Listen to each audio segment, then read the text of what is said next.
we're good. Test message.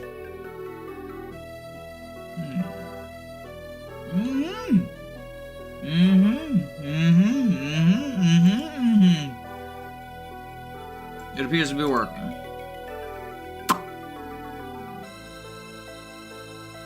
That's crazy, Chad.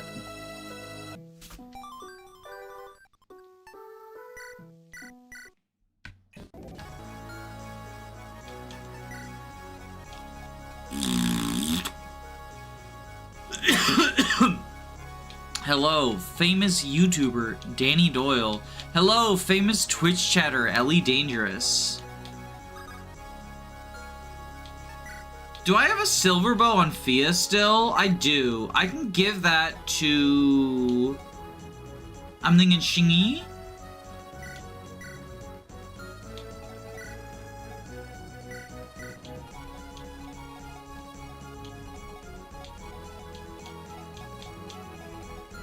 I didn't know I was famous. You're famous to me. Danny wanting her revenge in 20. Revenge!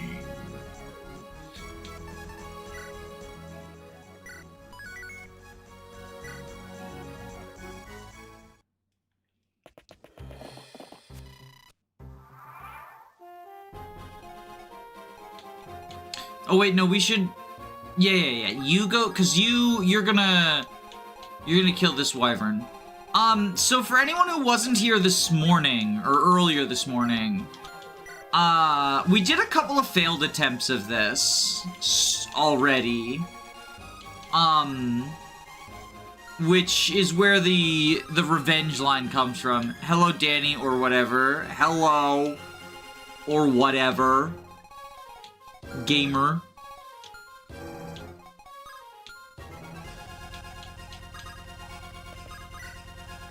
So if I do this, it'll trick the AI.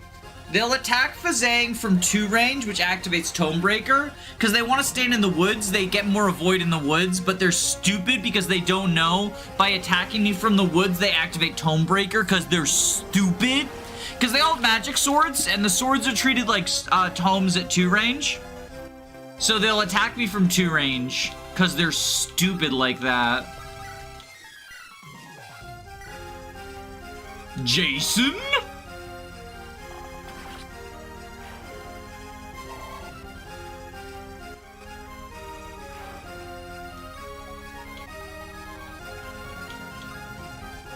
We need to give you a longbow.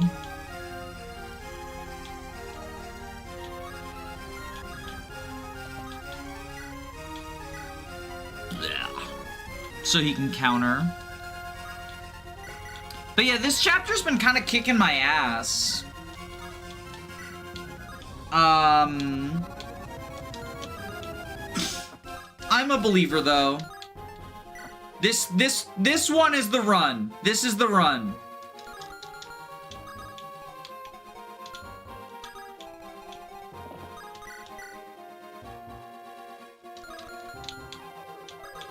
I think we just have Telemus, Thunderbolt, maybe he gets a crit, and if he doesn't get a crit, we can, you know, he got a crit. Okay, we figured it out. Are you sure 2 nomads is good? Actually, they're called Mamluks. I have 0 nomads. 0 nomads, only Mamluks. Can't believe fake gamer thinks I have any nomads. You have now officially been owned with facts and logic. I expect your apology on my desk by the end of the day. I don't know what the fuck that was. That's what spamming flyers and dragoons does in Zero Growths. Yeah, I mean, part of it is also just that they're, like, some of the few units I have that have... Like, to answer your question in good faith, as opposed to being a little shit like I was being, bows, good, obviously. I have a couple of cleave bows, and there's a lot of, you know, mounted bow users to counter. And then there's a lot of flyers. And they're just 8 move units. which is good because this is like a pretty movement intensive map as well in terms of like getting to the side objective.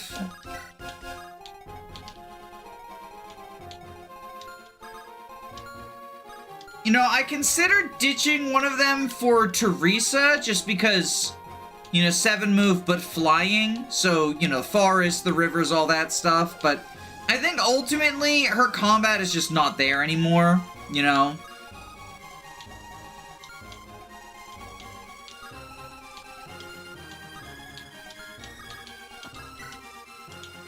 Whereas they both have, like, good combat. I mean, for my army, right? Obviously.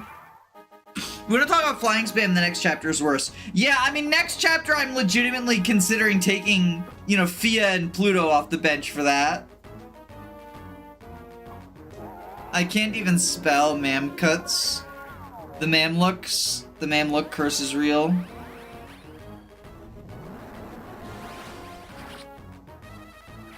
Anyway, yeah, these losers are gonna give themselves Tomebreaker.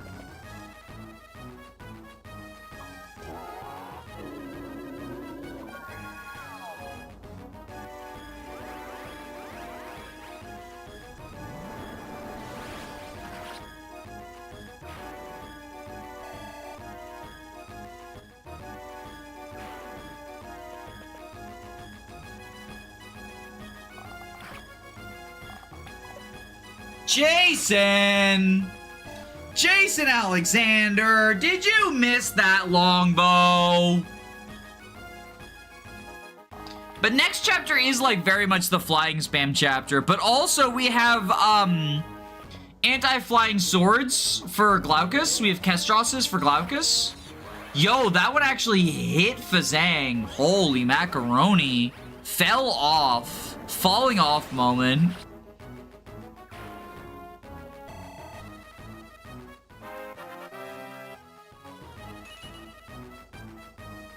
I can't believe our bald goat fell off.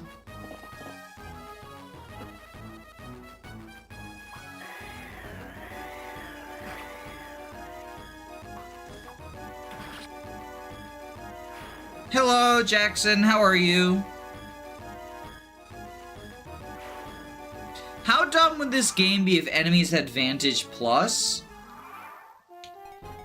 I think this is one of the games, I think, like, this game, it'd be affected a lot more than others, because the limited healing, you know, right? So I think it would be a pretty big deal.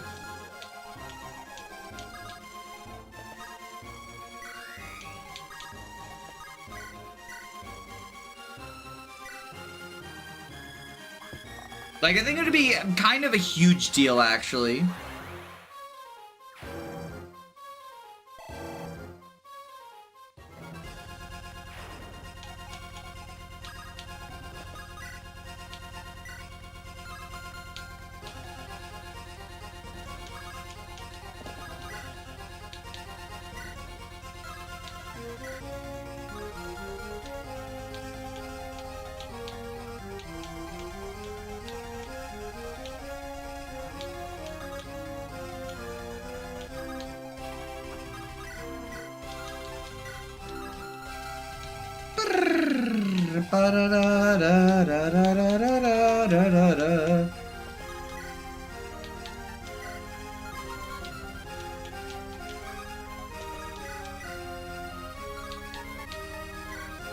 Okay, we Fenrir you, and then kill with Fractusio! Fractuoso!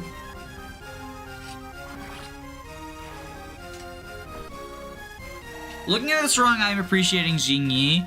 I'm gaining a new appreciation for the nomads. Like, they're doing fine work.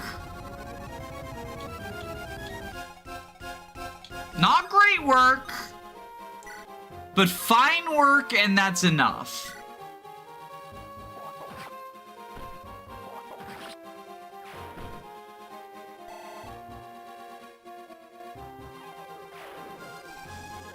Like, at this point in time, we take what we can get.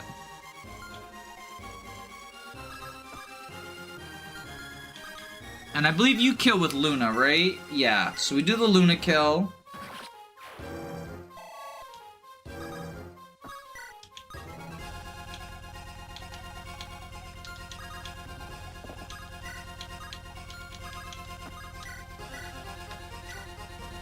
You can't go wrong with 8 moves Silver Bow before flying spam. Yeah, it's definitely nice. It's definitely nice. No, and not just Silver Bow, like Cleave Bow is also just super useful, right?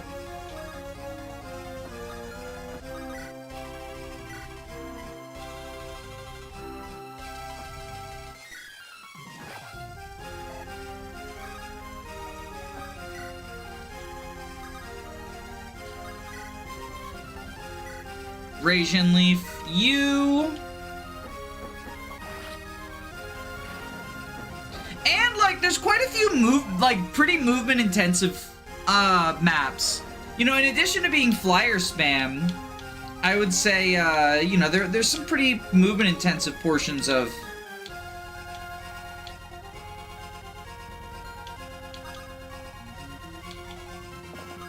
I assume Cleave Bow. Oh, Cleave Bow does kill you.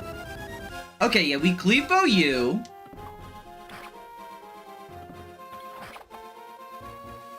Like, Cleave Bow's goated.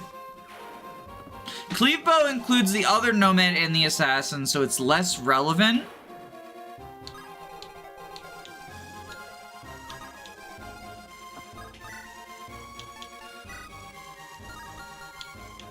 Well, but the Assassin doesn't have, like, 8 move Cleave Bow, though. Is the difference.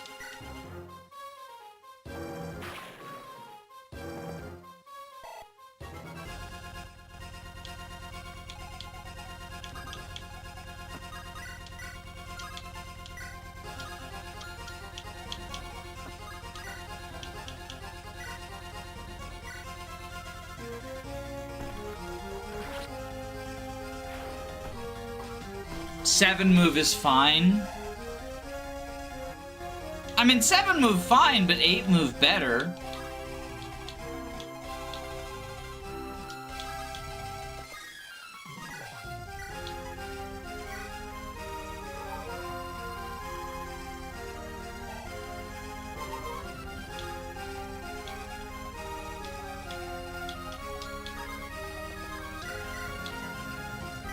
Jason Alexander will heal you up.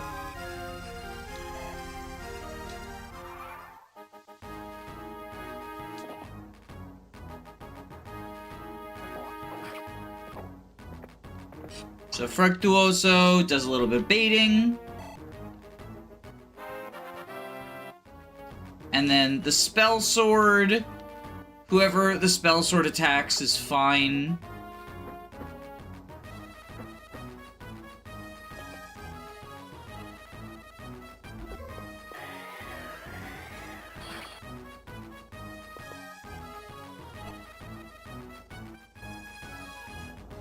Oh wait, can those Dragoons reach? Fuck me! Fuck me! Oh! Oh! Whoa! Whoa! Wait a minute! Wait a minute! He's goated?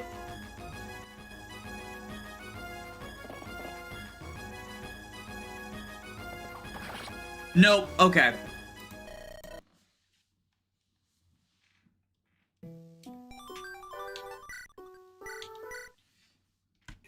That's okay. I mean, like, it's iconic that we start with another reset. I jinxed it for you. No, I just didn't check ranges. Like, that is on me.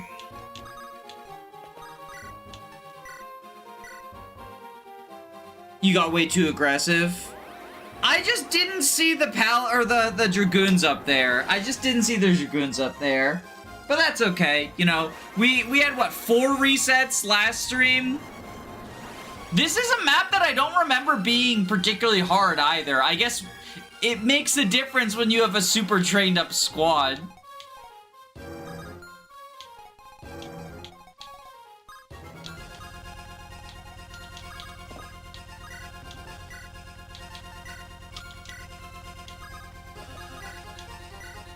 But we can Jason Alexander here.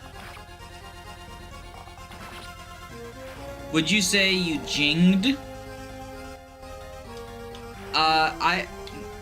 I wouldn't say that, no. That sounds weird.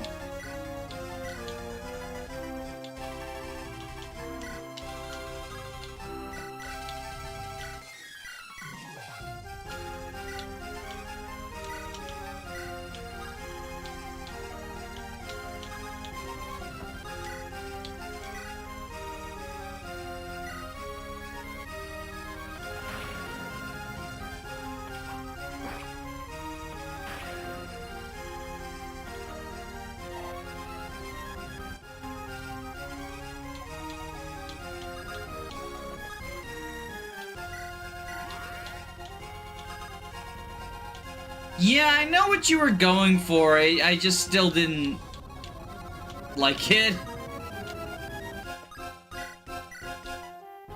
It sounds like, and I'm not attacking you. I'm just saying what it sounds like to me. It sounds like a racial slur. Like that, coming out of my mouth, I was like, oh, I don't like how that sounds. That sounds like a racial slur. I don't know for what ethnicity, but it sounds like it, you know? So I don't like that. I don't like that at all. It just sounds like that's, you know, the sort of thing your uncle would say, you know, when he's had a few too many at the family reunion. There's a song called Almost a Slur. Oh yeah, that's College Humor, ain't it?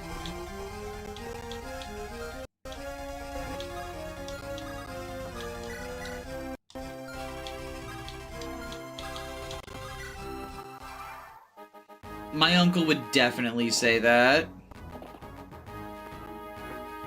Lack of English moment. Well, it's not a real word, so I don't really think it's a lack of English thing. It's just sort of, I don't know, it sounds like, I don't really know how to explain it, right? It's one of those, as soon as I heard it out loud, it sounded like, oh, you know, that sounds like the sort of thing that, like, you know, you'd hear someone on Fox News being like, white people should be allowed to say this word again. You know, back in my grandpappy's day, we called all of them this. And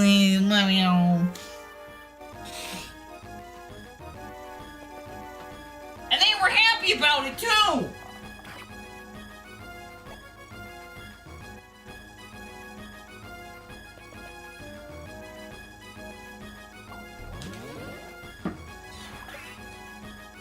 Nothing you gotta apologize for, though. You didn't do nothing wrong.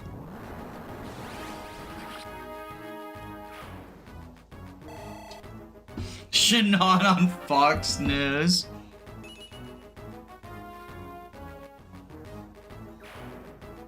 It's so funny to me. Like, so, like, you know, this is probably an object lesson in why, like, fantasy racism and especially animal racism just, like, doesn't work as a concept.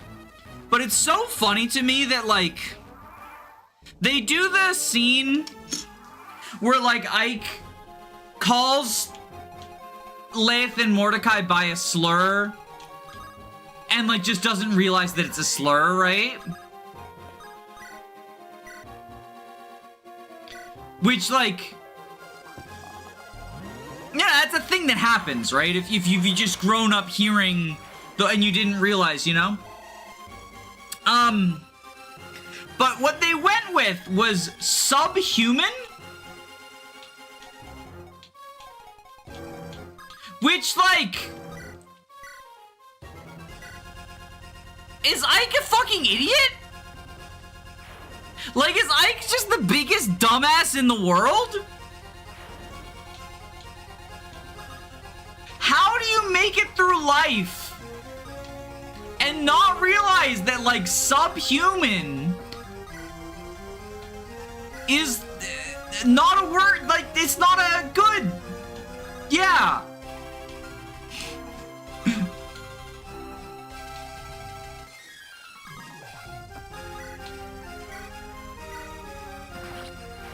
Is he stupid? You have to wonder, right? Like, is Ike just the biggest fucking dumbass in the world?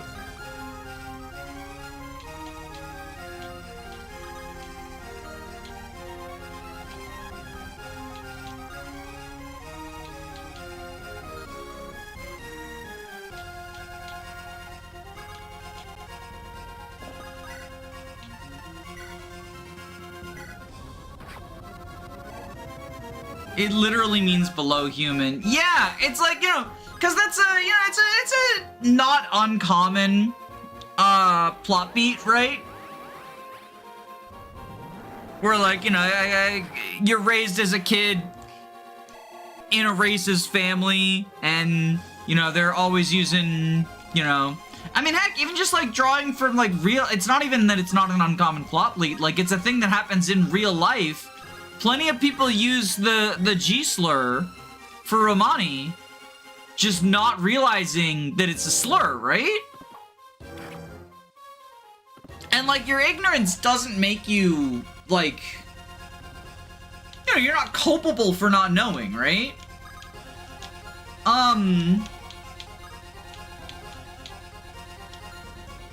But in the case of Subhuman, you gotta wonder, did someone drop Ike on his head as a baby?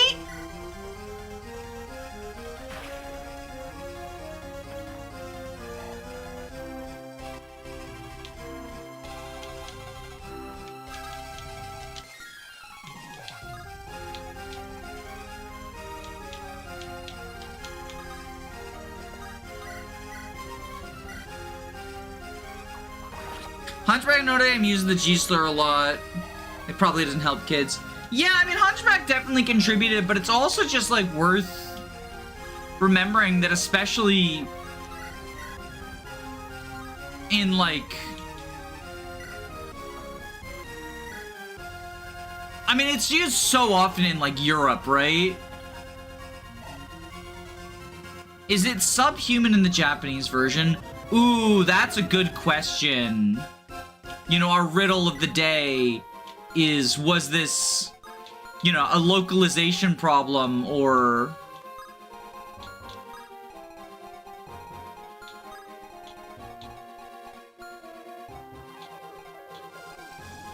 That's a good question.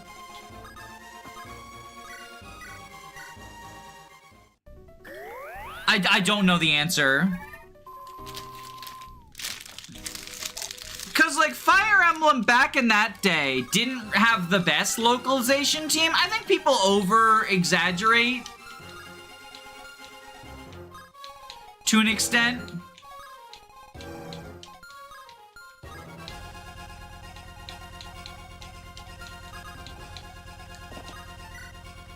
You know, people talk about, like, the hard mode thing, right?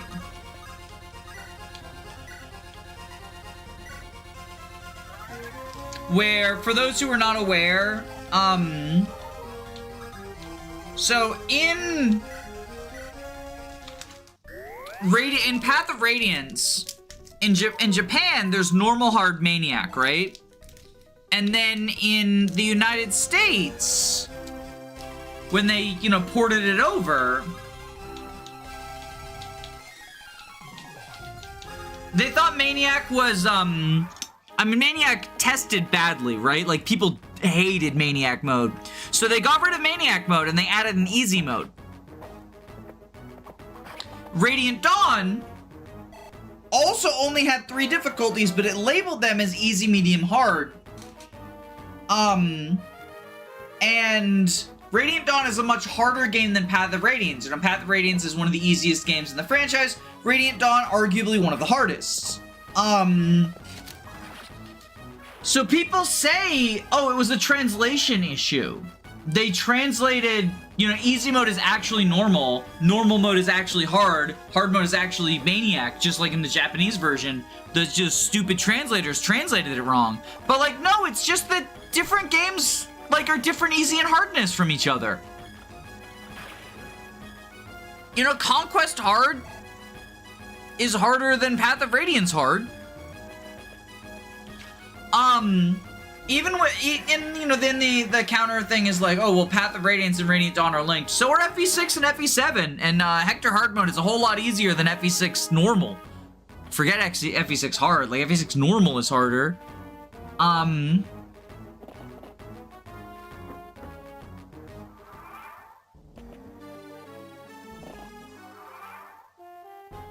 So it's animal human. It is animal human. I wonder if that has like, if that's like a term with any sort of connotations.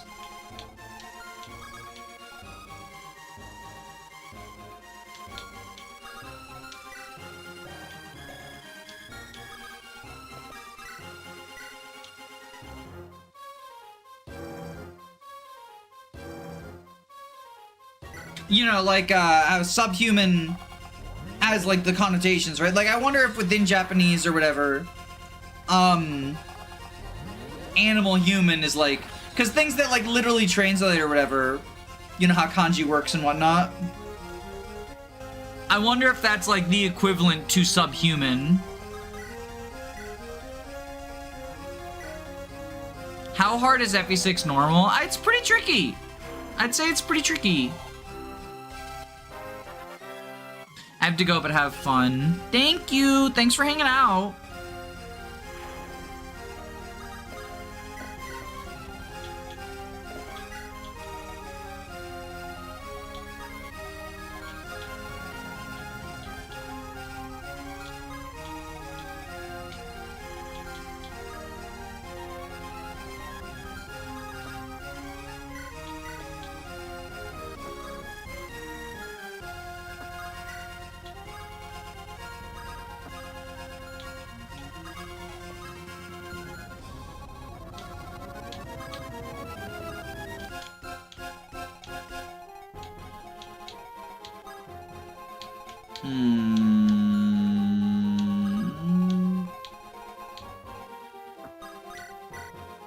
Think we Thunderbolt you. It doesn't have any easy mode save file and Radiant Dawn trash the game. No! I mean, so yes, it's different. It's not... Okay, what you're talking about is different from what I was talking about. But having an easy mode... So, transfers is a system in Radiant Dawn wherein you can transfer your save file, like transfer some elements from your GameCube save file, Path of Radiance, to Radiant Dawn, and they affect things in a pretty minor way. But it's like to preserve continuity, right? Of you, like, your game, like, this is the progress you made in your game. That's cool. If you attempt to do that with a easy mode save file, the game crashes. But that's because it's pulling data that it does not recognize, because it was programmed off of the Japanese version. So that's not a, like, the difficulties in Radiant Dawn are translated wrong. It's just, it's pulling from Path of Radiance data, it sees unrecognized data, it doesn't know what the fuck to do, so it freaks out and crashes. How does the recruitment work in this chapter? Do you mean Glaucus or the assassin? For the assassin, we have to escort this little girl to safety.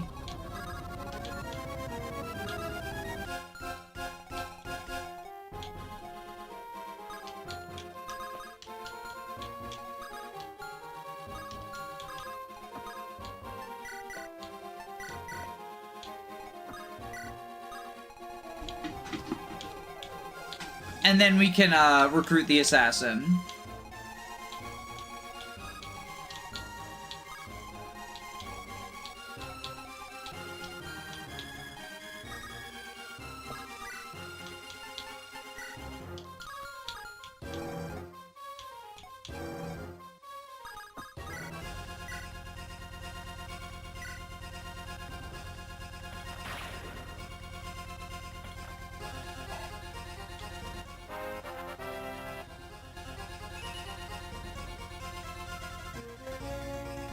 checked it better, it is something like Beastman. Oh, the kanji for the slur that Ike says in Path of Radiance.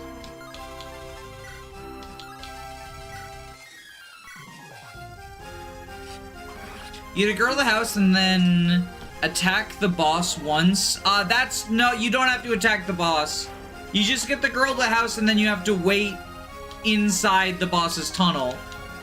You don't have to attack him, and you probably shouldn't, because he's relatively frail, so attacking him might just end up with him dying.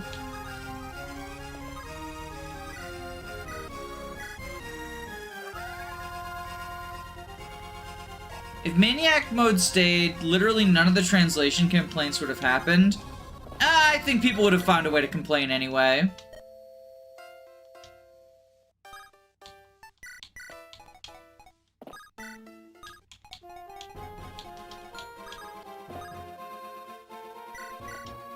Like, the thing is, the people who complain about translation stuff, right? They just make shit up. I mean, we saw it with the Engage thing, right? Where people complained that in Engage, it got censored! Because they won't let you marry a 10-year-old! You can't marry Anna! In the Japanese version, you could marry Anna! That's not true, by the way. That's not true. That's a complete fabrication. You could not marry Anna in the Japanese version. The best faith interpretation is someone misunderstood a word for starting a business together that could also potentially be used for a romantic thing. But I'll be honest, I think it's just, I mean, that's what the anti-woke grifters do. They decide, you know, we don't like Engage because fun, colorful, whatever reason, right? So just make something up so you can moralize what art you like or dislike.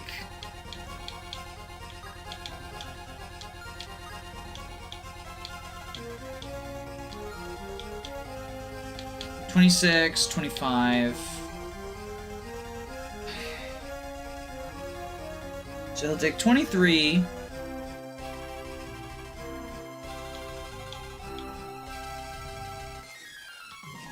Okay, so if we get him at full HP, he takes 23 damage. Down to 17, then takes 5 down to 12. Then the 25 person comes on. Yeah, if we heal Fructuoso, he lives both of those guys.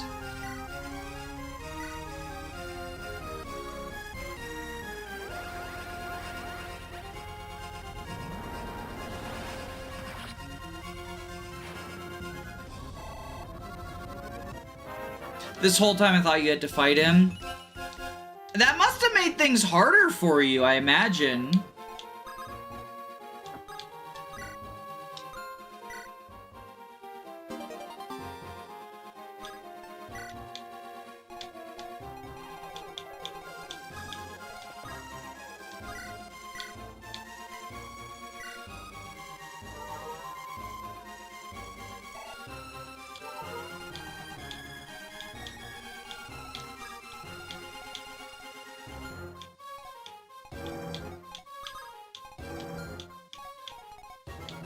But no, I'm sorry to have to inform you, but you've been making things harder on yourself.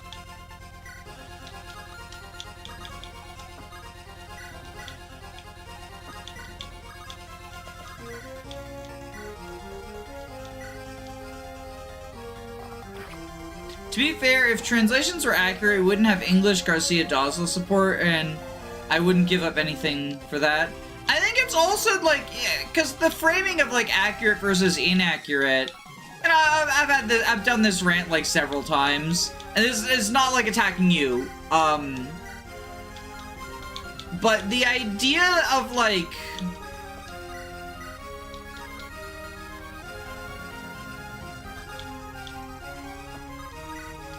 localization is not just... Yo, the crit! Localization is not just pumping something into Google and getting a Google Translate. You know, you update things in order to convey and preserve the intended message, the original intended message by the author.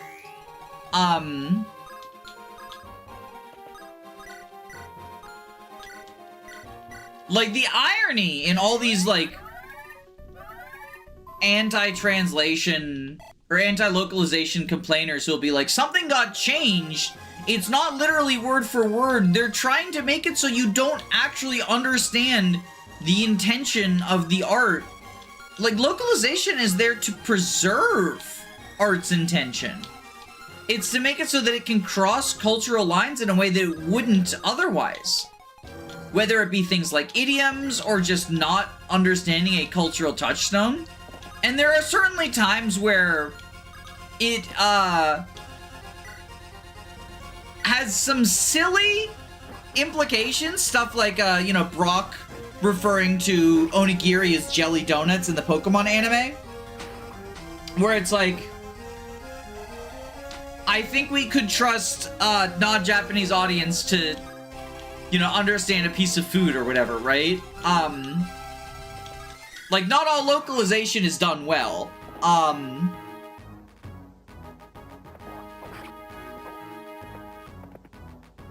But the idea of, like, rejecting it as a whole, you know, treating any deviation from the exact Google Translate as censorship.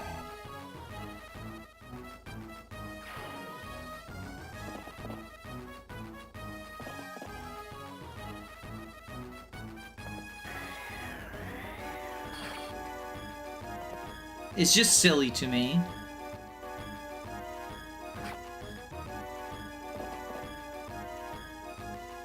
And, like, don't get me wrong, there are instances where, like, a change is... It does change the meaning of the thing. You know, stuff like...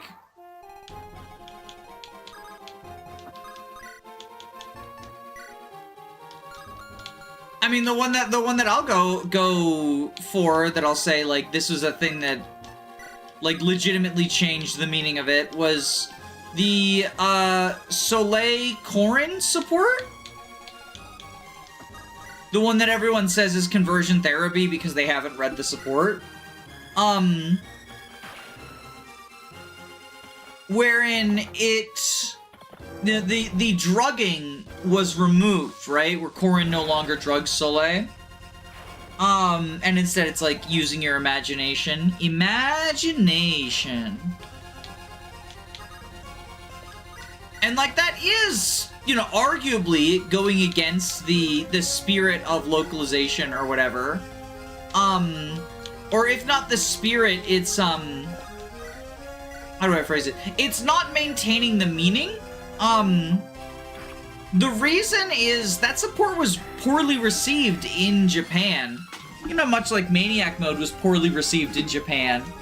And so they changed it because they wanted to, you know, remove this thing that people didn't like. And, you know, you can agree or disagree with that decision and motivation. It's also not censorship. Like, if you choose to alter something about your art, you know, that is your choice as an artist. And, you know, whether or not we agree with that choice is ultimately gonna come down to, like, you know, a case-by-case basis and person-by-person, like, what choices people agree with or disagree with.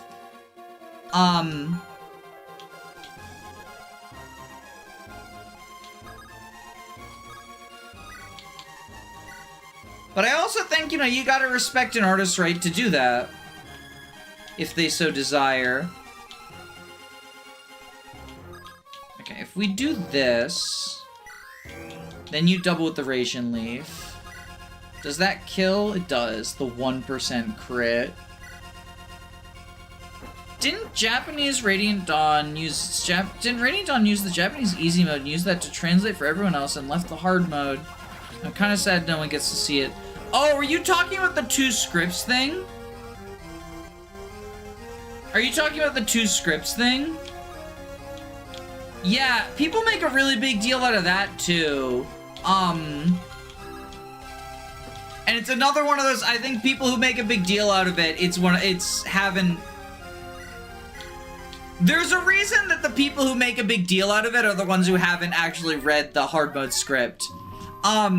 So there's some weirdness, right? Basically there's 2 scripts, and this happens apparently, from what I understand, this happens with a lot of Japanese media, where it's basically for advanced readers versus, not advanced readers. And they put the simplified script in easy mode, and the advanced script was in normal and hard, I think. And so rather than translate 2 over, they just translated the 1. And they translated the easy mode one, which was like simplified. And so you hear that, you hear like simplified script, and it immediately goes to like, oh, it's like worse, right? They cut out plot points or something. At least that's what happened when I first heard about it, for me. But from talking to people, that seems to be a common occurrence. That is not the case. It is actually like basically the same. I say basically, it is literally like all the same events happen, just some of the verbiage is like, I guess, more complex is how you would put it.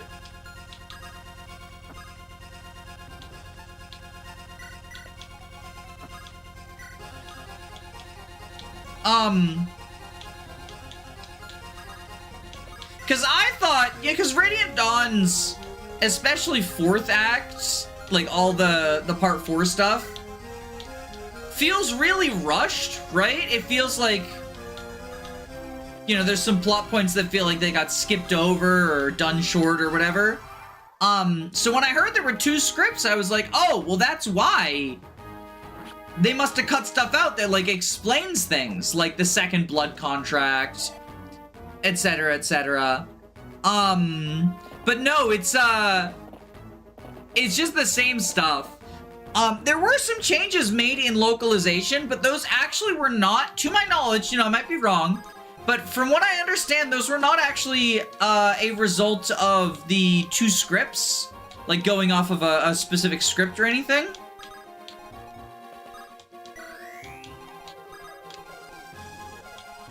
Instead, it was like trying to fix, again, issues that the plot had. The biggest one, because people are like, oh, you know, the Black Knight surviving, I guess spoilers for Path of Radiance. The Black Knight surviving Path of Radiance, so that he can come back again as a boss in Radiant Dawn is like not explained super well. Oh, but did you know there's actually a different explanation in the Japanese version of Radiant Dawn that we missed out on? I would say be careful what you wish for on that front. In the English version, we get him saying like, oh, you know, I wasn't fighting with my full strength because I realized you needed to train more and I didn't want to kill you beforehand. And so that's the explanation for why Ike was able to defeat the Black Knight in Path of Radiance, but he's still stronger in Radiant Dawn. You know, kind of a lame explanation, but it is kind of a lame explanation, but it's like, it's a common trope, right? So, like, I don't hate it.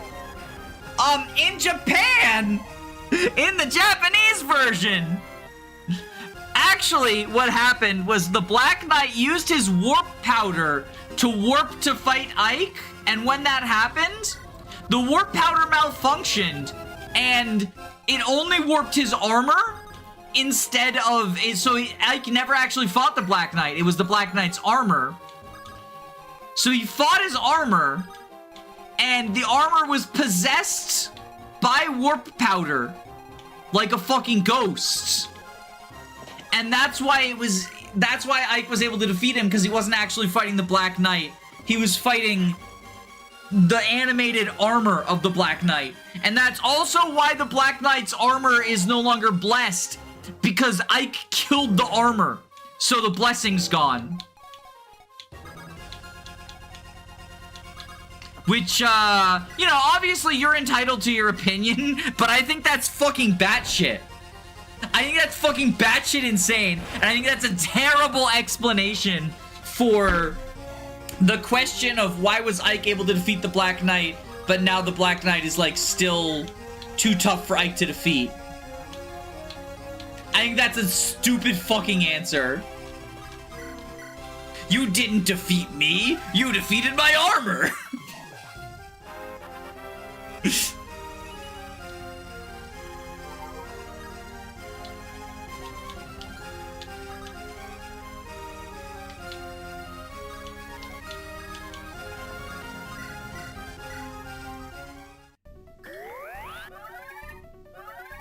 Sandbagging versus Ghost. Yeah, like, I'm not saying the sandbagging is a good explanation.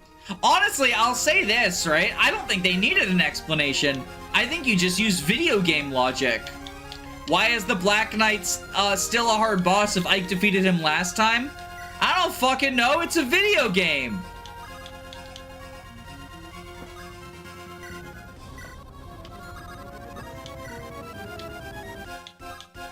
Like, that's what I think the explanation should have been.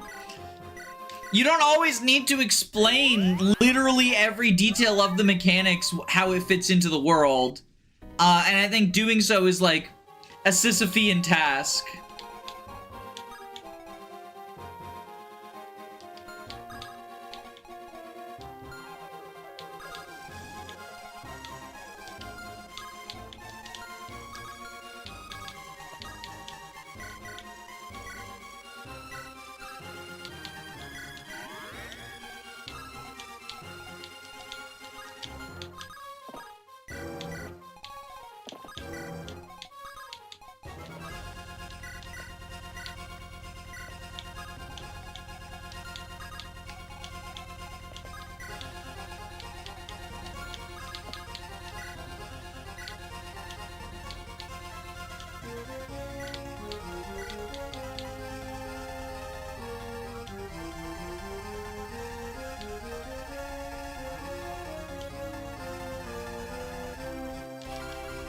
I was looking for the repair hammers and they were there the whole time. They need to explain everything, that's why Zephiel's characterization got harmed in FE7. Yeah, I kinda hate that. Not gonna lie, I kinda hate that too.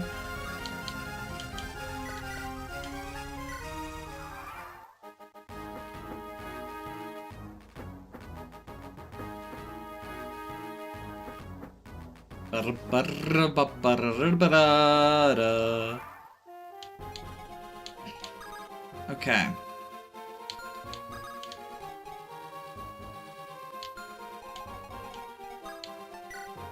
Oh, I missed a save state turn.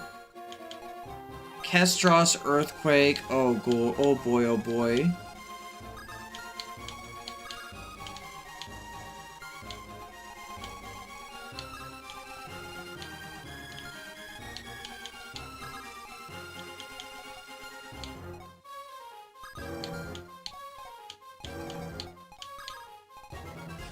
Okay, Telemus.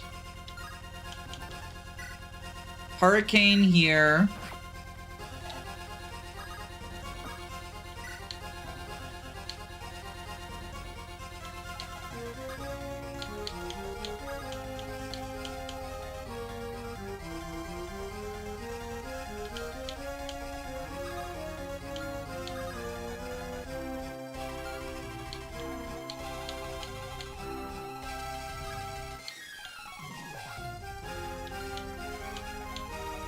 So you have a wind tome. Okay. 22 attack.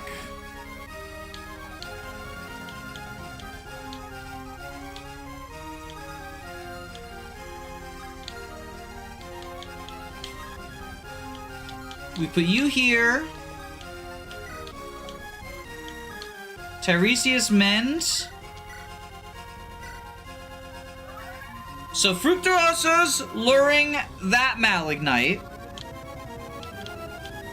Next thing we do, we shoot you down.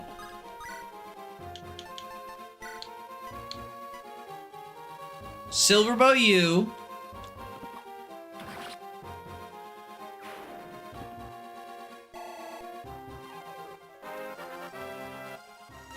Just look at Sephiron or Oliver. I mean, Sephiron had Mantle in Path of Radiance, so...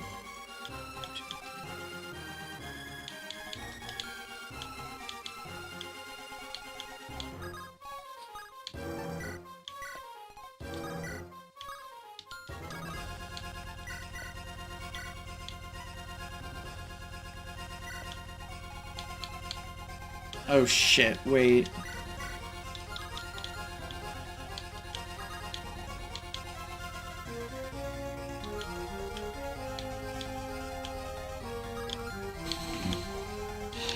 Okay,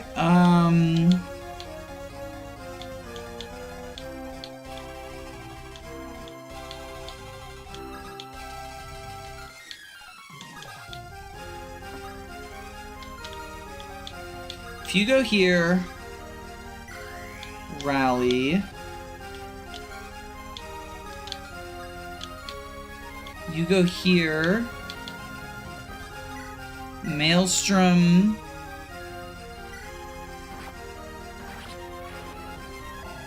okay. Fructuoso is luring this Malignite. So now we just have to worry about these ones that I think we're fine.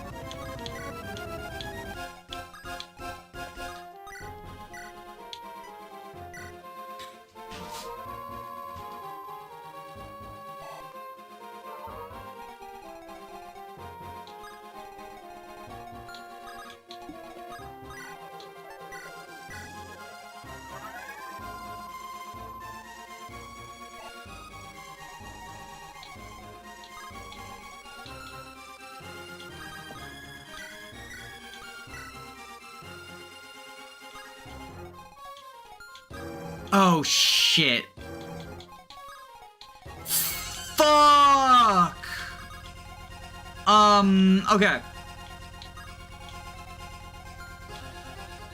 29, 29. Shh. I can protect you with Pericles.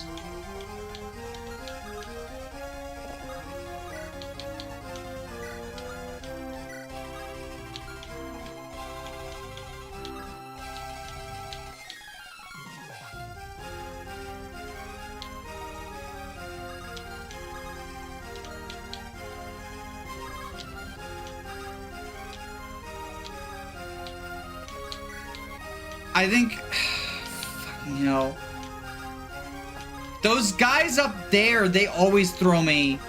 But I think I just got Pericles killed.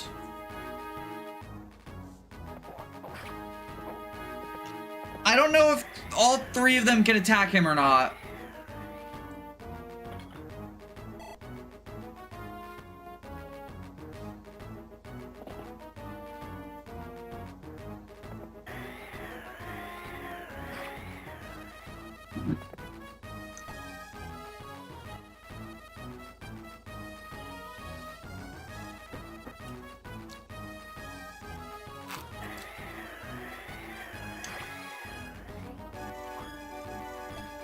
The question is if we even reset for Pericles. Like, I think we do.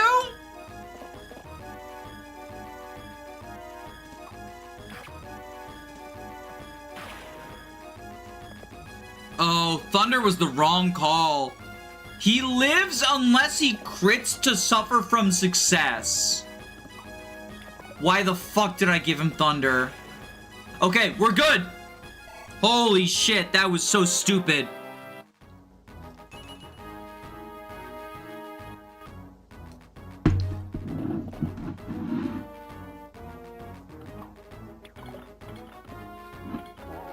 I'm gonna head out. Thanks for the stream. Thanks for hanging out. See you around, Jackson.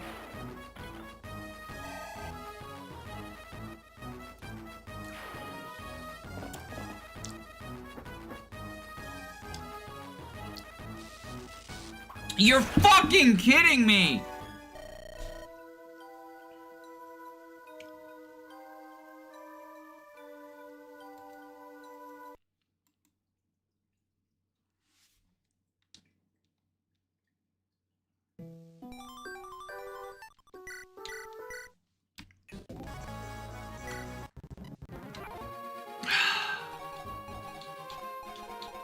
Attempt number 7. Why the fuck is this the map that's giving me so much trouble?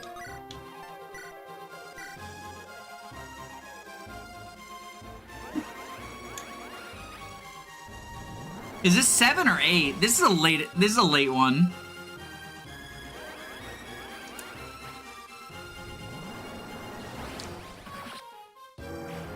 That's an unfortunate thing to arrive to. In fairness, it was right after a never punished moment where my own Thunder didn't crit, even though I should have known not to.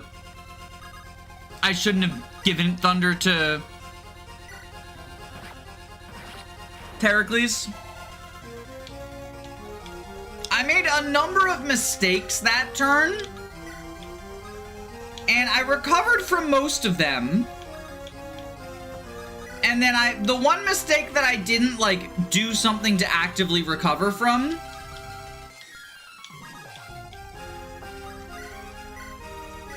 was I gave Pericles Thunder, but, like, it ended up fine. And then I got crit. And, like, sometimes that's just how it goes.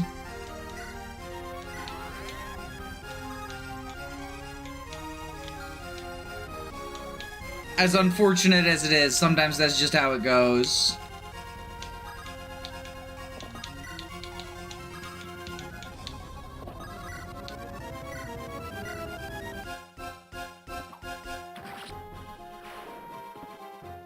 But, you know, we make the best of what we can. We make the best of what we got.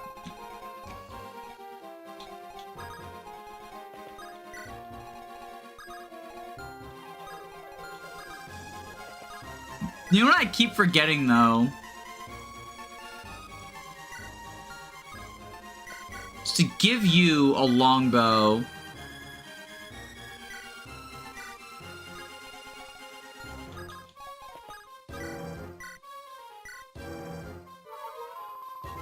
Did you forget to save state turn again? Yeah, it's the turn after Glaucus arrives. But for some reason, that just, like, keeps slipping through my brain. Of course, I'm sure the one time I do remember will be the time we don't need it. Because that's how these things go.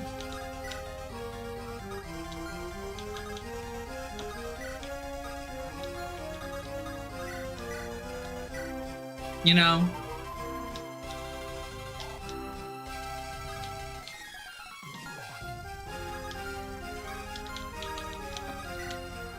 I also, if we reset again, I need to remember to give Fruit Juice the Lunar Brace.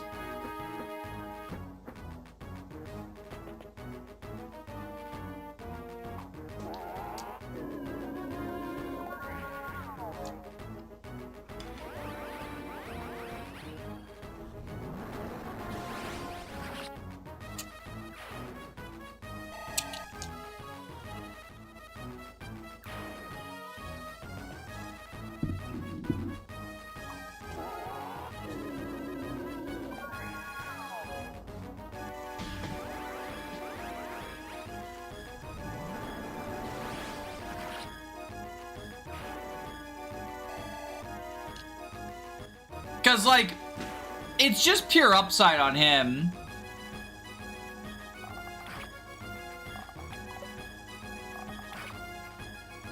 He's not really here for damage anyway.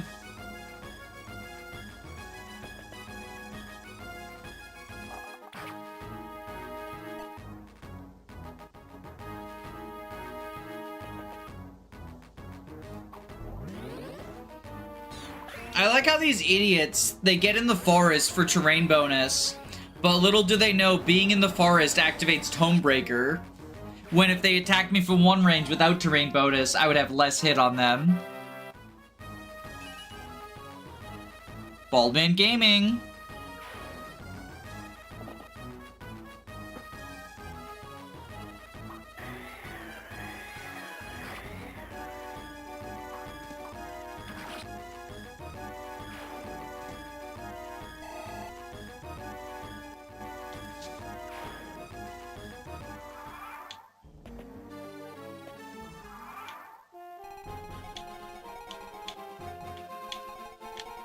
Alright, Barlow, you go here, you rally.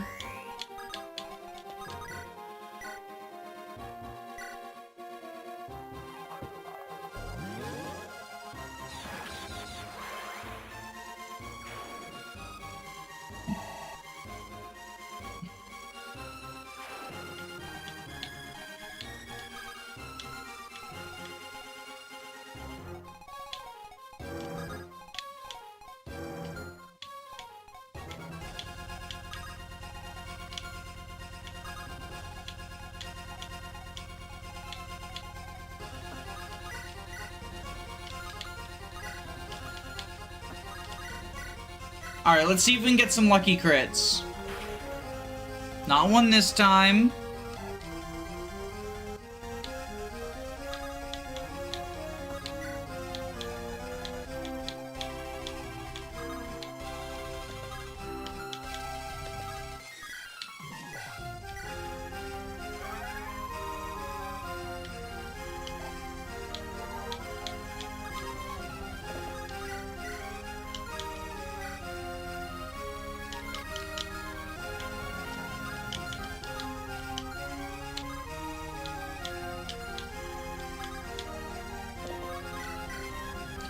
Alright, crit.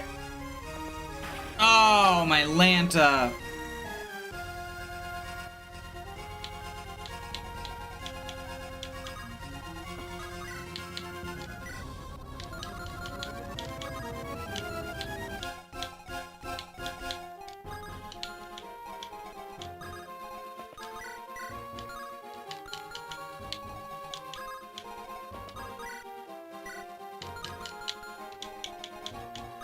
Alright, Sigil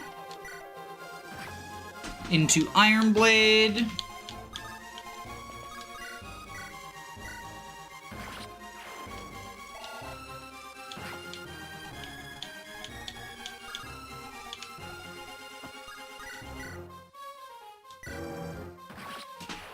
Hurricane you.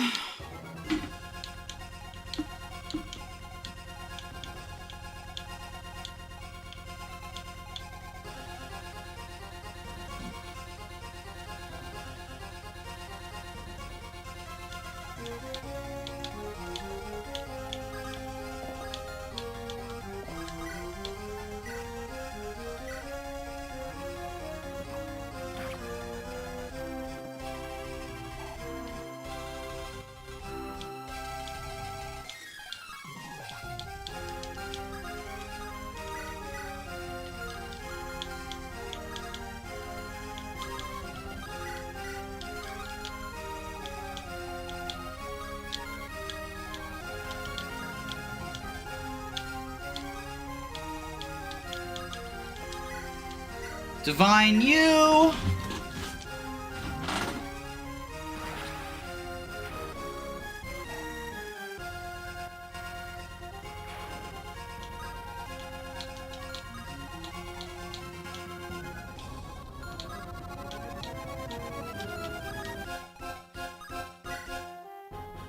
And just in case, we'll put you up there. Alright, you, Luna, here.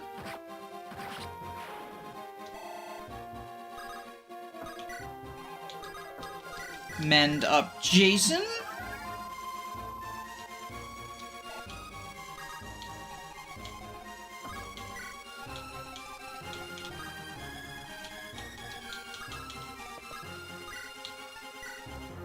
Jason, kill this guy.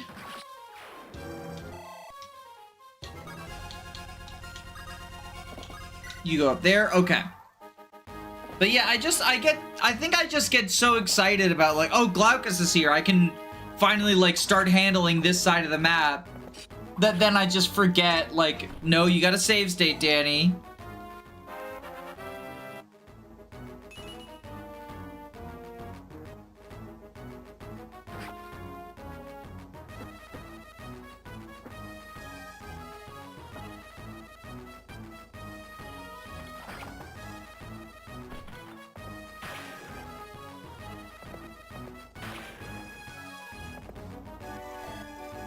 Alright.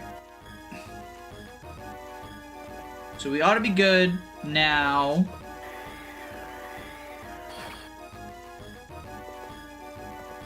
The zappers. Oh, we get to crit.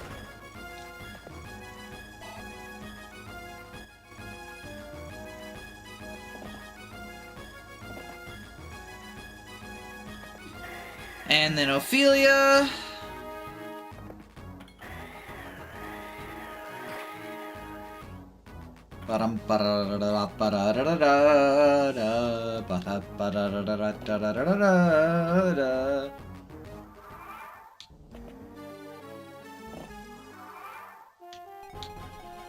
Okay.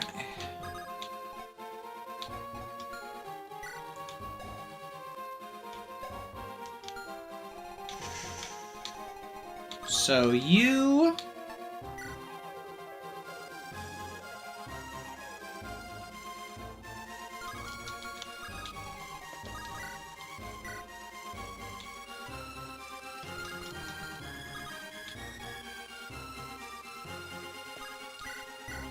Silver Bow here.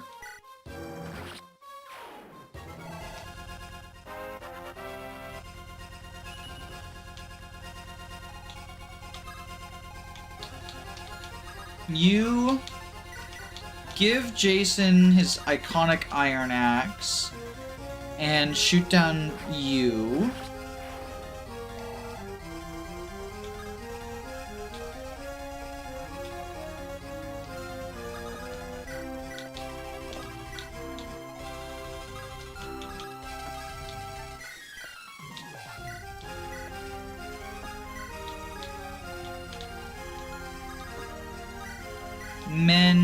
Menderoni.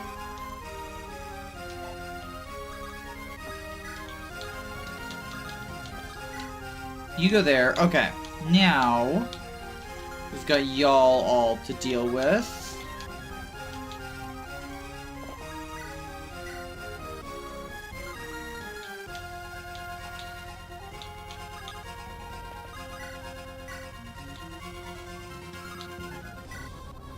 Okay, so we flux the general.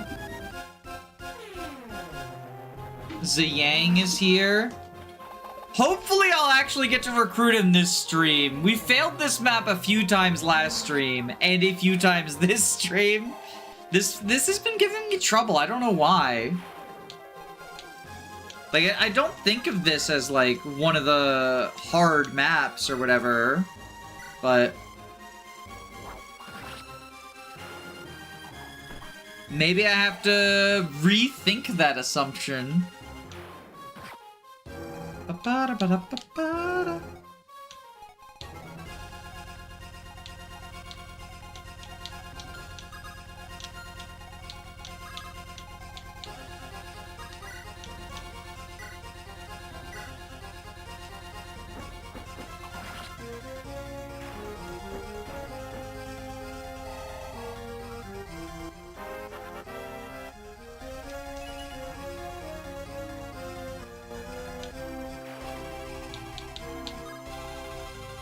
Alright, and then... Telemus. Thunderbolt here.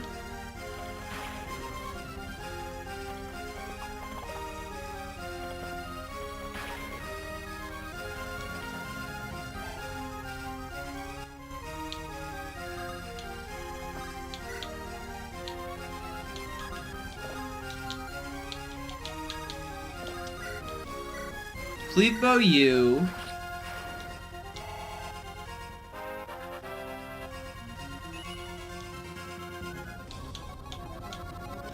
Ophelia. Check a hand axe at this person.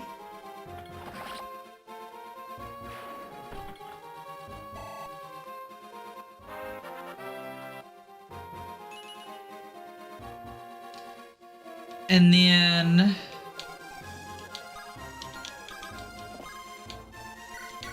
we rescue you.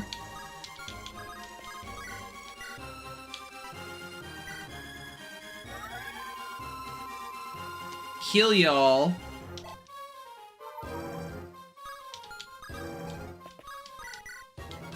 Okay. I think we're good.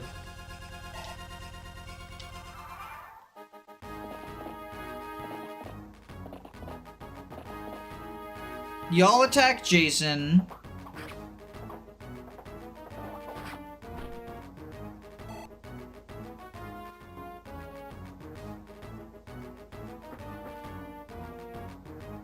You go for Nakia.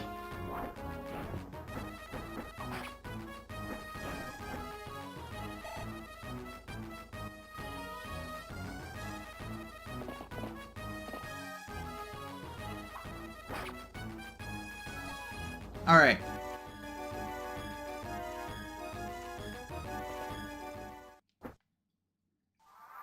Oh shoot, reinforcements.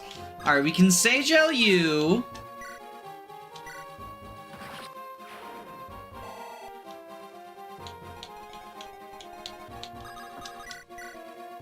Thunderbolt here.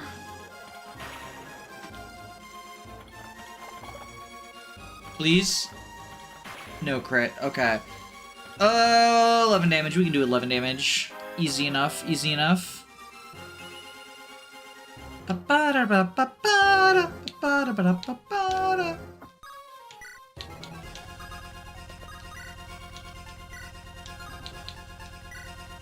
Iron Blade.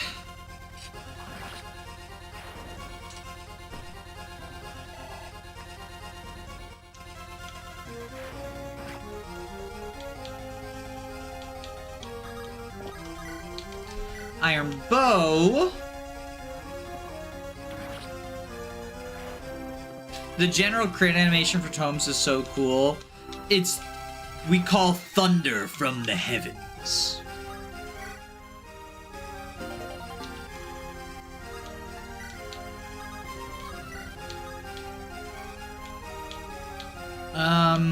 Alright, we need so many of y'all.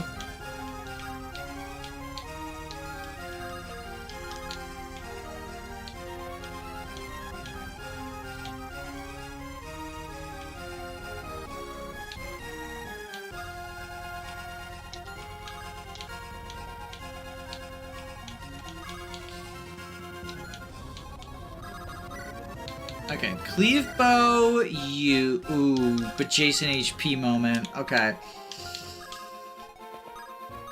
Physic up Jason. I'm guessing this will be another chapter with only the good try uploaded. Yeah, I mean, I was initially planning on doing that even before this stream, but then we had 2 more failures this stream. You know, it's one of those things where, like, I mean, you get to see the failed attempts, because I'm streaming it, but the same thing happens, you know, with the non-streamed ones, right? Like, there were quite a few TMGC chapters where it was just like, yup, this is, okay, I guess we're, yep, another one, okay.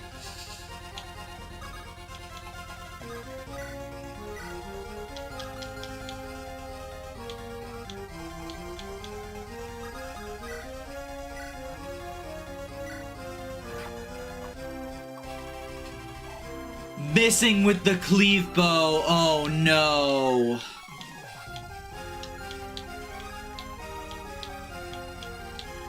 Shit.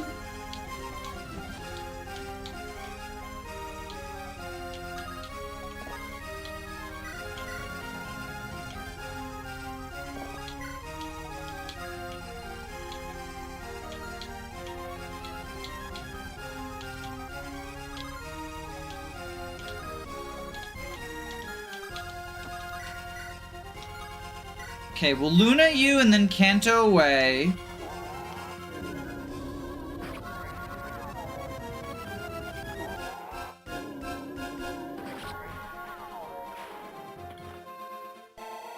Missing with the cleave bow actually kind of low-key devastating.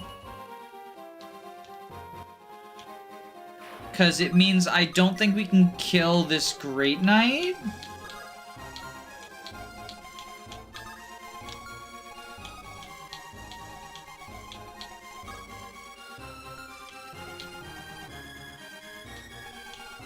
Okay, at least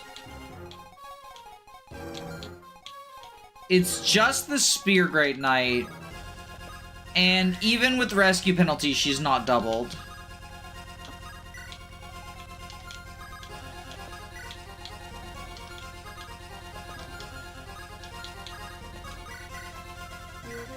Heal up Glaucus.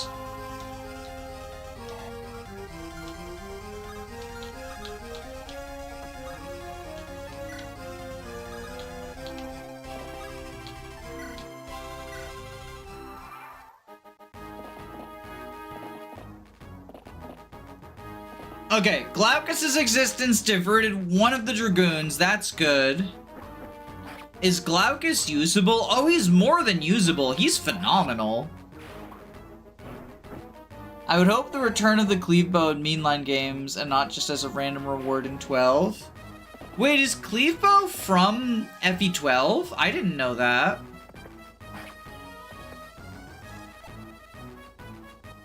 I thought it was, like, created for this, you know? Because a lot of hacks just, like, add rapier weapons.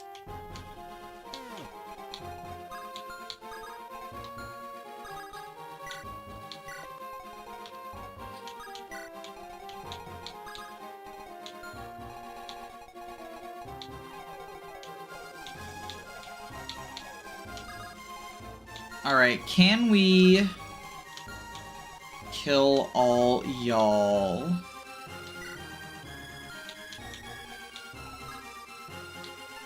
First off, this is a save state turn. I need to actually fucking remember that this time.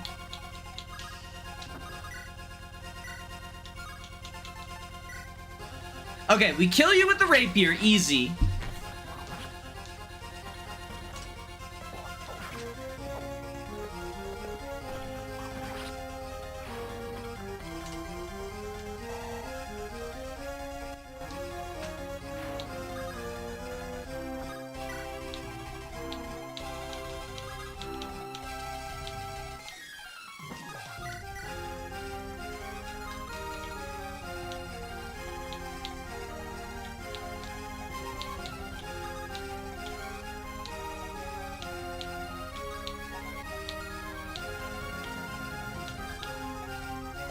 Heracles. Fimbulvinter here.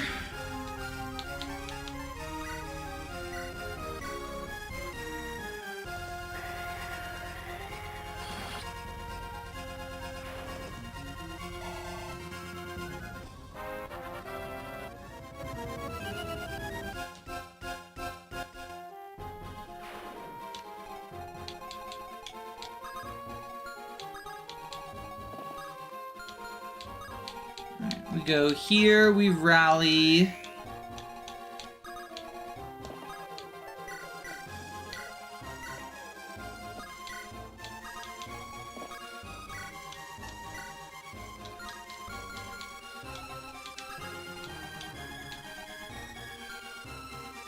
$13 AS, $16 AS, 29 attack, 7 defense.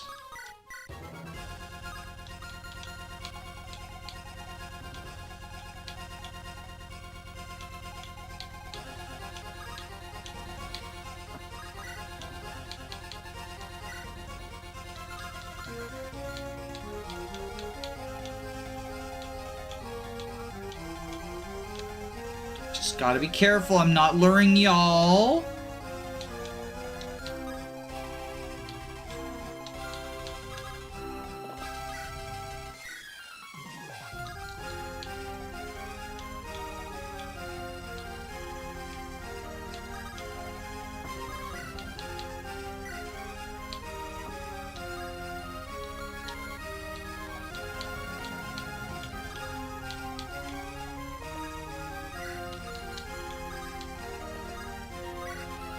Physic you.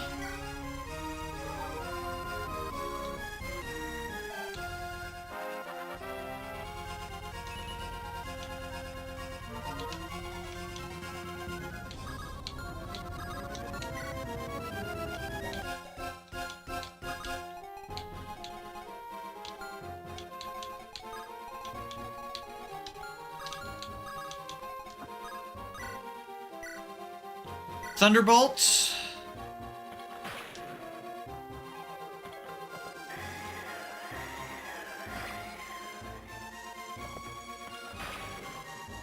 Wyvern Lord Glaucus is pretty good, honestly.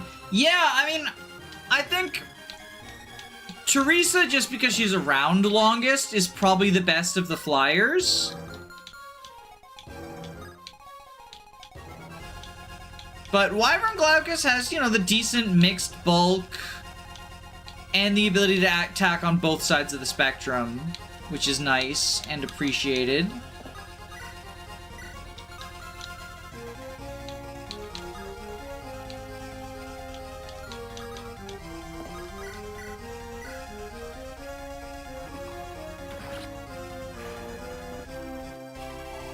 Like, I've used him in every playthrough. He just feels worth it, you know?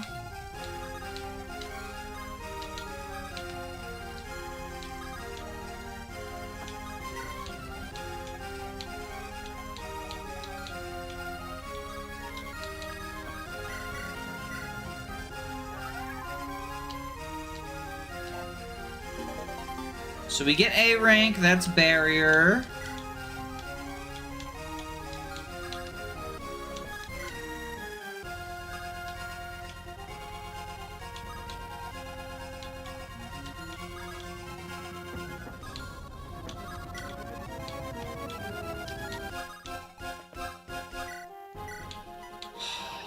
Okay, I think we're in a good... I think we did it. His magic's pretty darn good. Yeah, the only thing that sucks is he needs to use Flame Brands, Kestros's, and Ice Lances, but... which, like, holds him back from his max potential, I think. If he had gone Malig. He went the wrong promotion.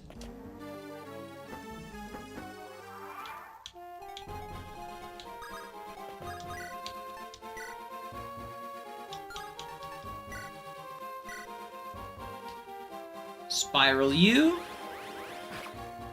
It's like what Pericles exchanged the star for flying in one move. The result is very good. Yeah, I mean, I think that I think I'll take that trade any day of the week, you know.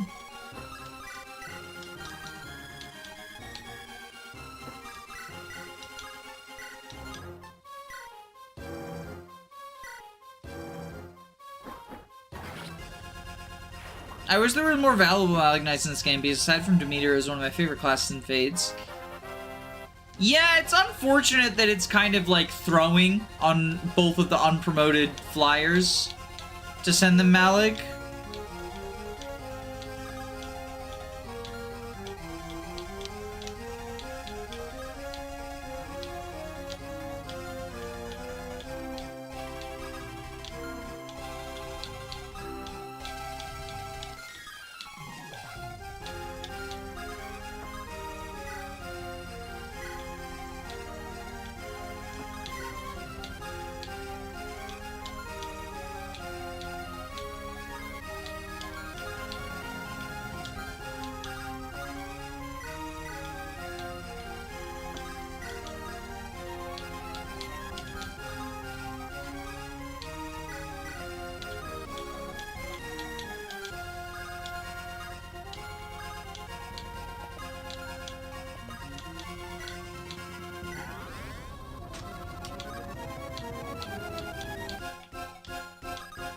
Tiresias, Mend, Glaucus. Postgame gives you Aura with the highest magical growth to mock you.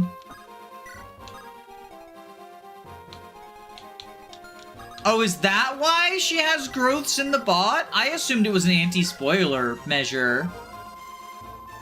Cause she has growths in the bot, but I thought that was cause she's like a fake recruitable.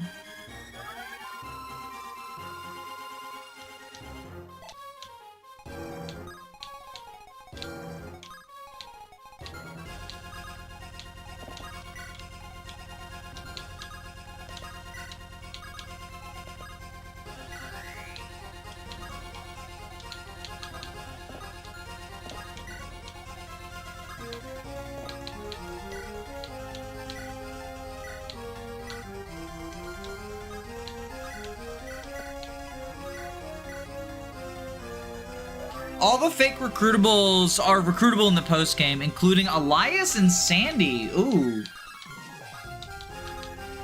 I remember chat was convinced Elias would be recruitable.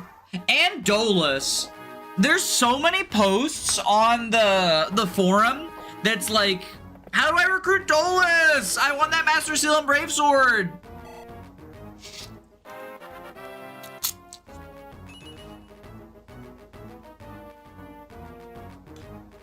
Sorry, bro died.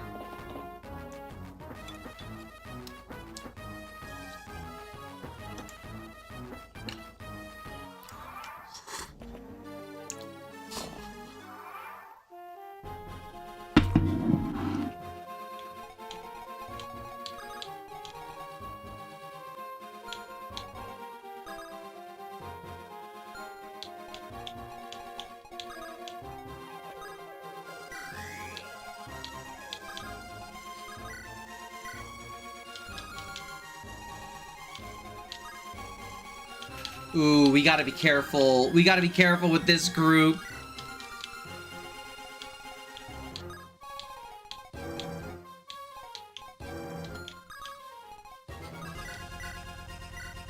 Radiant Leaf U. I like seeing all the posts about Skymerius leaving, wondering if it's a glitch. Yeah, that's the other funny.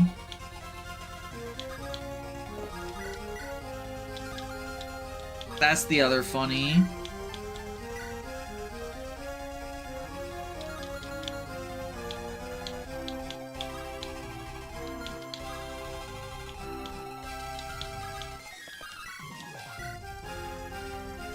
Cleave Bow U.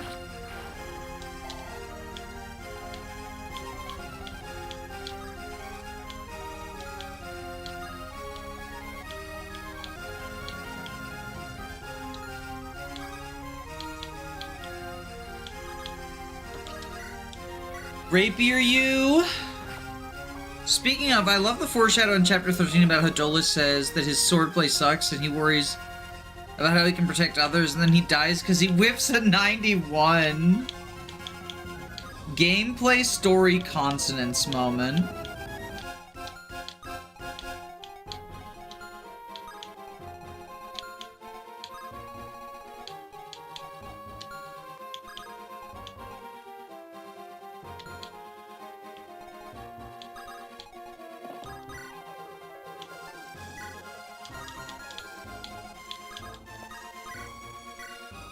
Okay, well, Maelstrom U.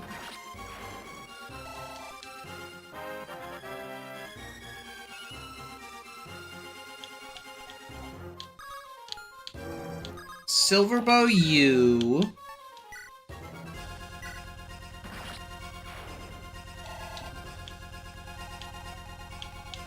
Now, because you have Thunder, we need to get... We're gonna reposition you.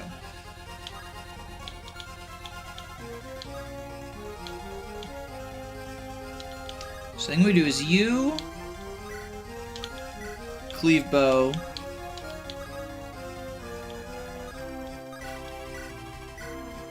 Mend Fazang,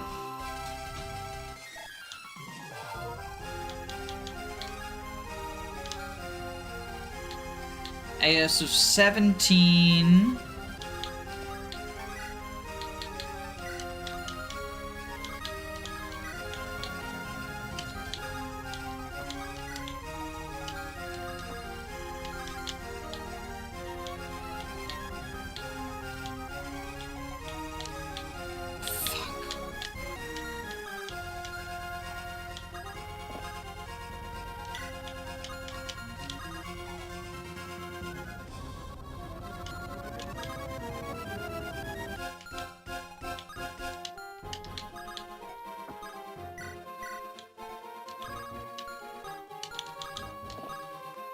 I forgot that Ophelia was she couldn't actually, like, reposition Kanto Plus.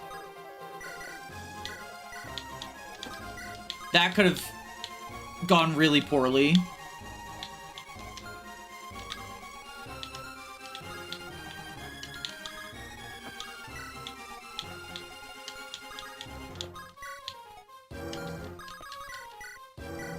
Okay, we're good. He says his swordplay sucks, but he's enough rank for Brave Sword. I think that's just nepotism.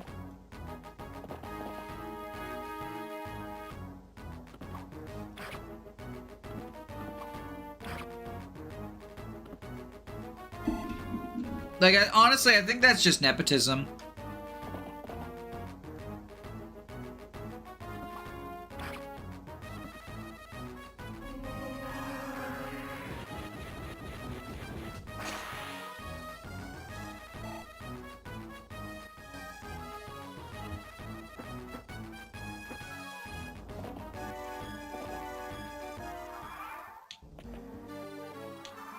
Okay.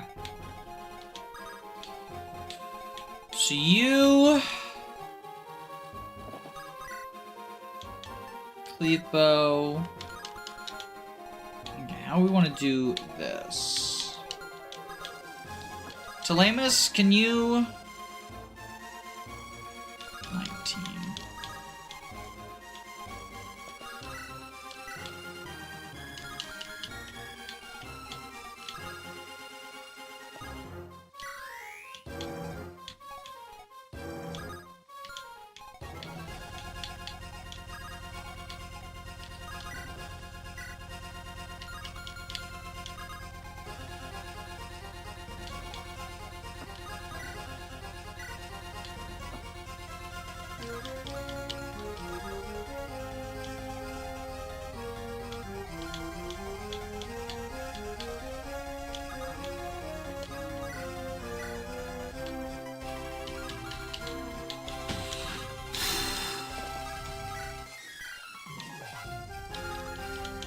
Okay.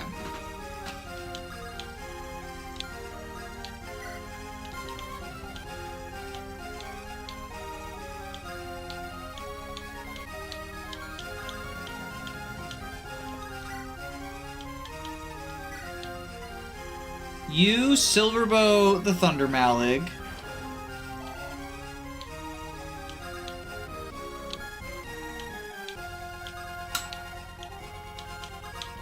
You, Iron Lance the Silverbow guy.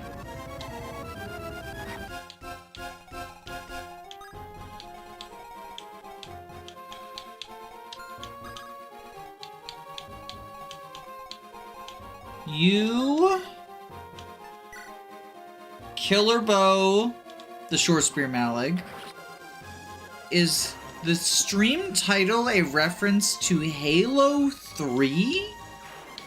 No, just we're going to war. Sorry to disappoint all my Halo 3 fans. I thought Halo 3 was finish the fight. Bow, bow. Not to war.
Get you.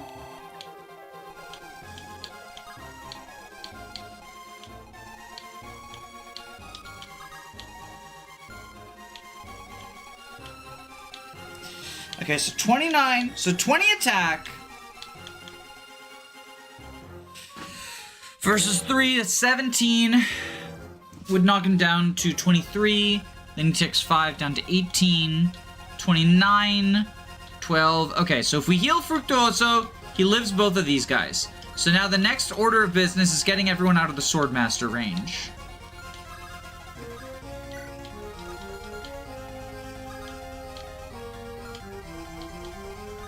Which is easier said than done.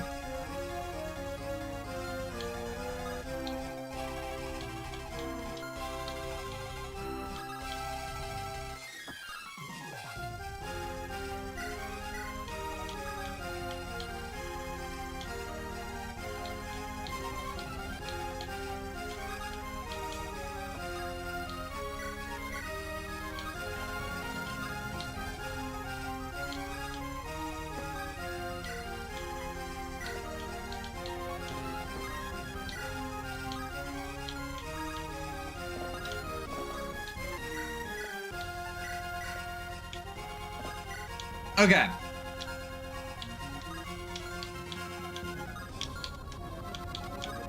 So we just need to heal Fructuoso.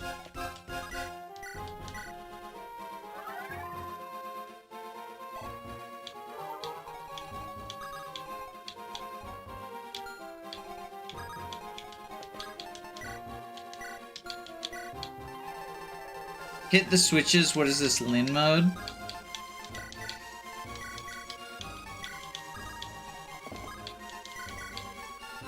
Lin mode if it were good.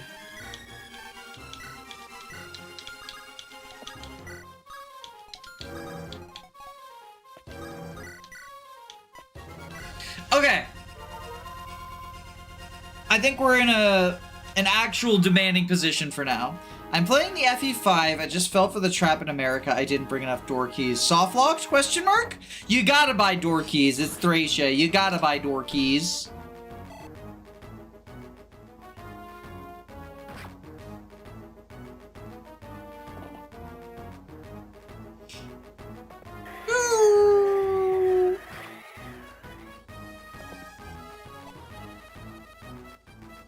The soldiers are asking for a rally point. Where should they go?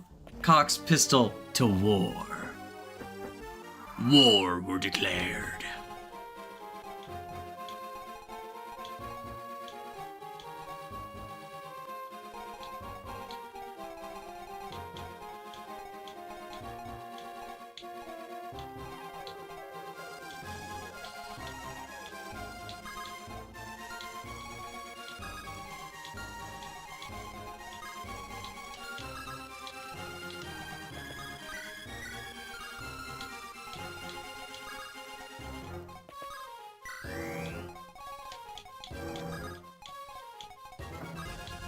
Okay, we reposition you.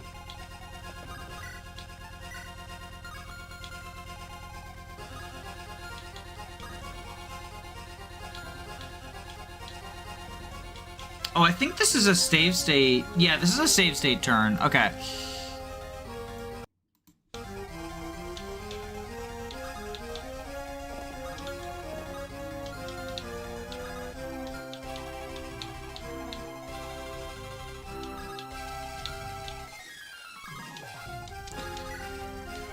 Horse Slayer does not kill.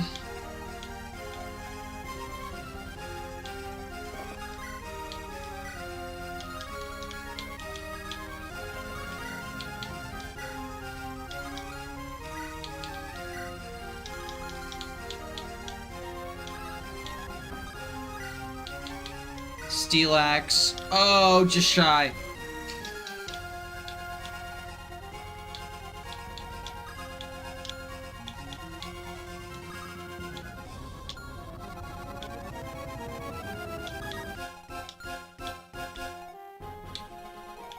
Okay, so supply, take, hand axe,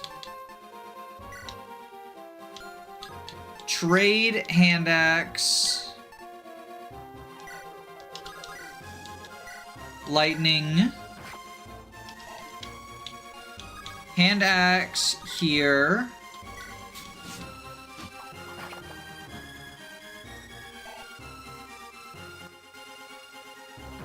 getting captured to prevent dangerous enemy phase. Honestly, those sorts of strategies are so sick. It always feels so epic to like take advantage of the enemy capturing you.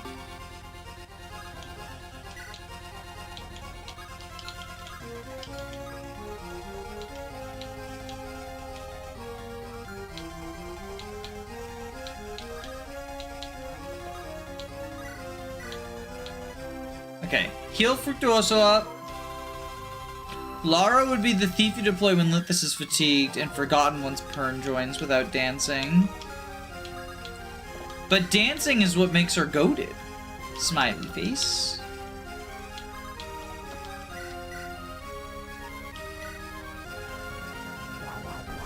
How many chapters left? Not many. This is 20. Next is 21. That's the mountain map. Then there's Outer City is 22. Inner City is 23. In the Castle is 24. And then there's Endgame, which is 3 maps long. So not too much left.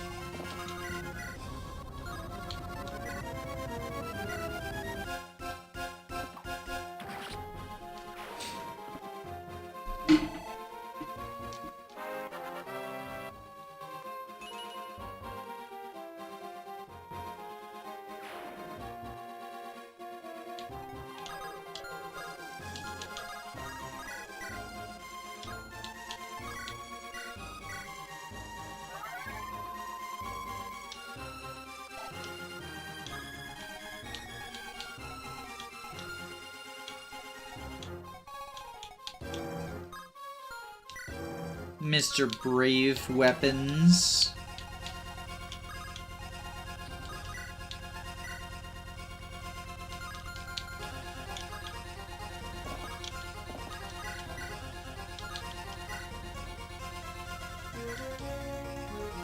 Enemy movement stars are scary. I think enemy movement stars are like terrible design. I hate when enemies have movement stars. Oh, Jingyi, you sure are the pre-promote ever. At least he's got a sweet beard. I used him on my first playthrough. Yeah, he's the pre-promote ever. Assassin's a good class, you know? So I was glad to have a second one.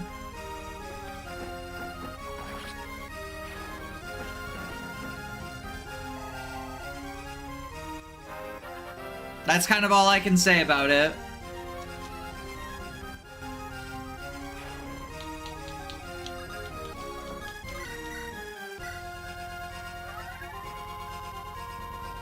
Assassin Lopez. Lopez has passed away, unfortunately. But he contributed a lot to the army.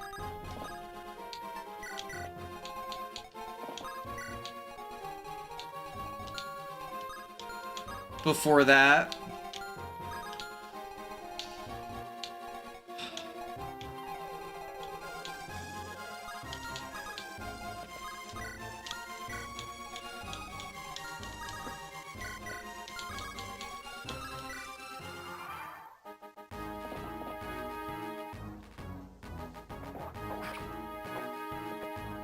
He went to the big blockchain in the sky!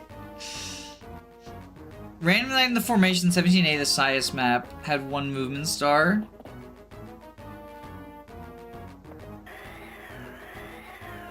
Enemy movement stars combining with enemies rolling up on move is just like excruciating. I saw people lose Iron Man runs to Sias Armor Knight formation. I don't doubt it. That sounds, I mean, that sounds very feasible, yeah.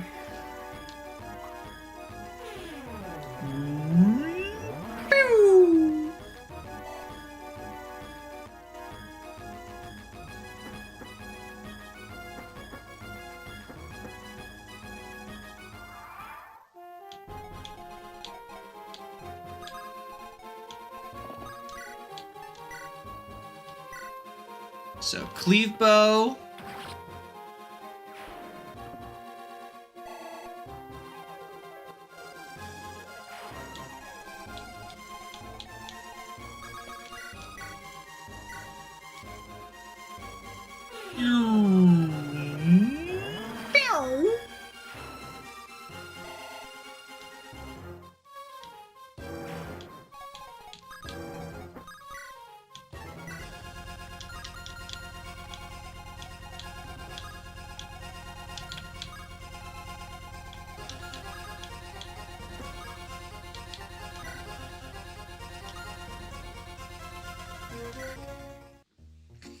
So we drop off the little girl, we get our blue gem.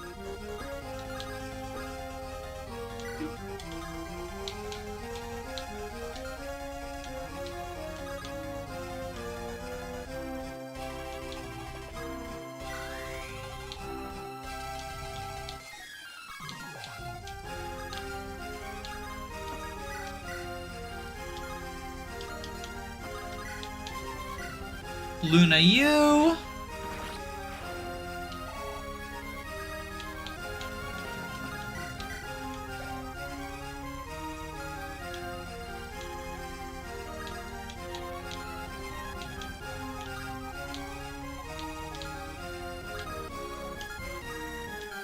Sorry for bringing up Thracia, because this stream is not Thracia. No, that's fine. I don't have an issue with that.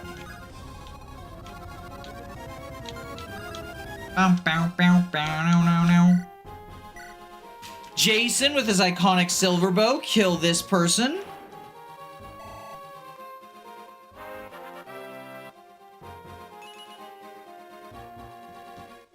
You know, we're all in Fire Emblem land.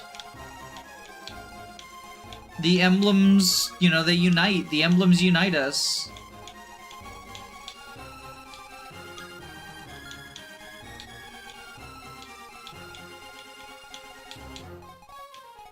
So we have to retreat from you because you're a stupid fucking thunder user. Fruituoso we heal.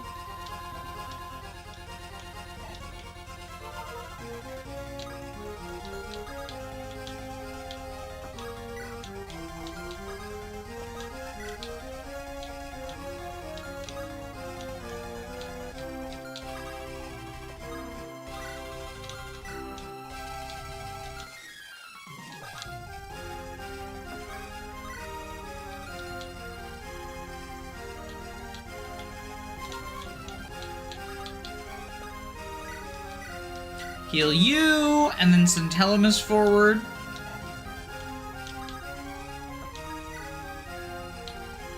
And you go up here. Okay. Who's the 13th emblem? The Fire Emblem. Oh, whoops, I meant to give him Thunder. It's fine. Whee!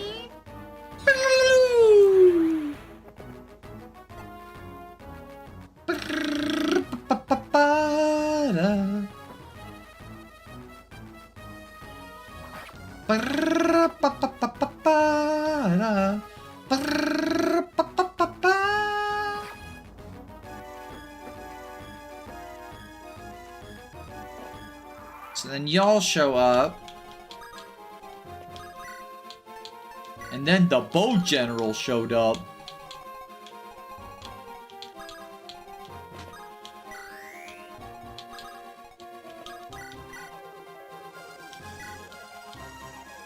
Pachanka? Pachanka. Pachanka?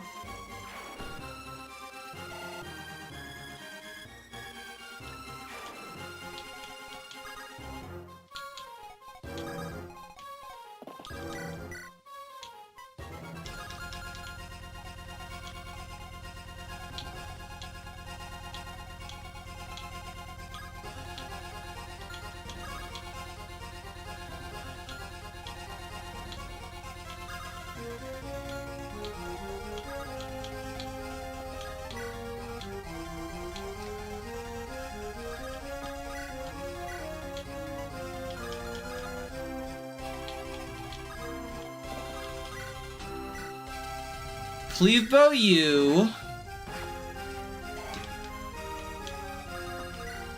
Thunderbolt you. Do any ROM hacks have some sort of Fire Emblem in one form or another? There's a few that do, yeah. I mean, Cerulean Crescent, which we just recently played, has the Fire Emblem. 20, 25... Okay, so 25 minus 20 is 5. Sends you down to 35. Sends you down to 30. And then 20. Okay, so you're good. You just need to kill you. So we Fenrir you.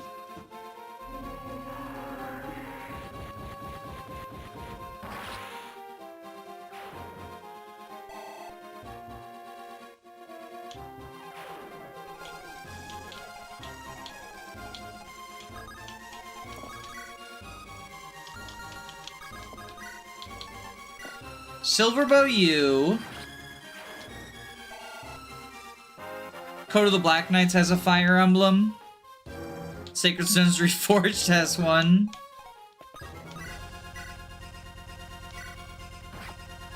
I think it's a thing that's commonly done just because it's, you know, it's a series staple, right?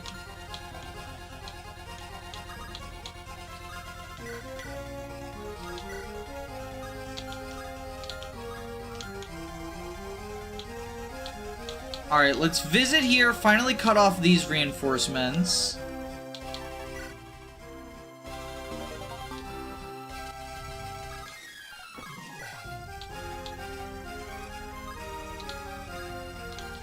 Sacred Stones already has one. Yeah, that was the joke. I think that was the joke.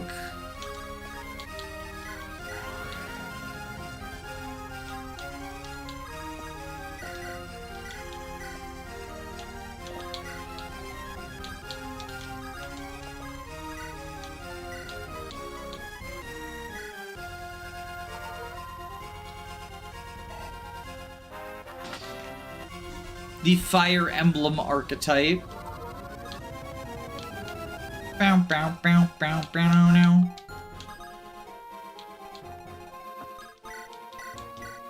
Mend you up.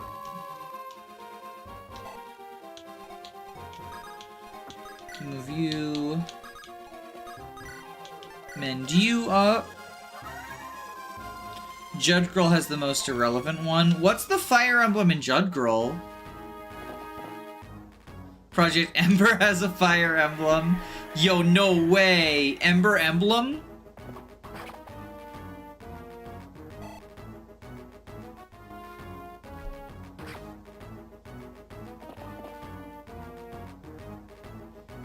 Earthquake. Brrr.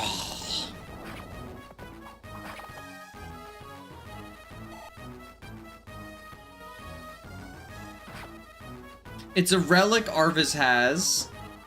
It doesn't have any, like, plot relevance. It's just, yeah, you know, he has this thing.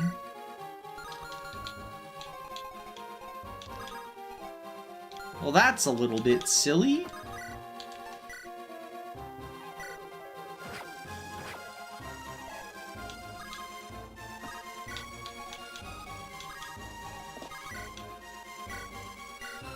Bonk you with the steel sword!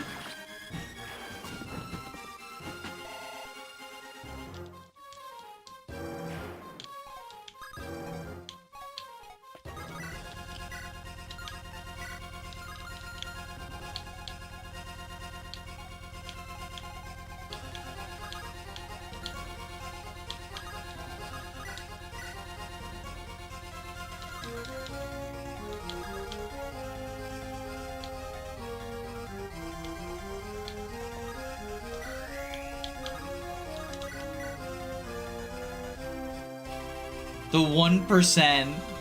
The 1%. Nikea, please don't have a Nikea moment. Thank you.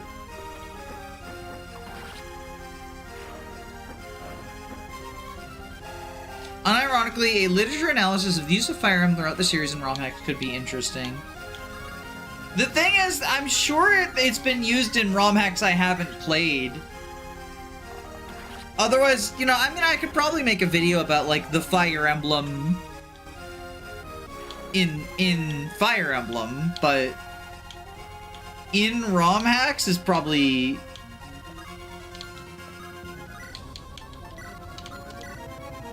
asking a bit much, you know?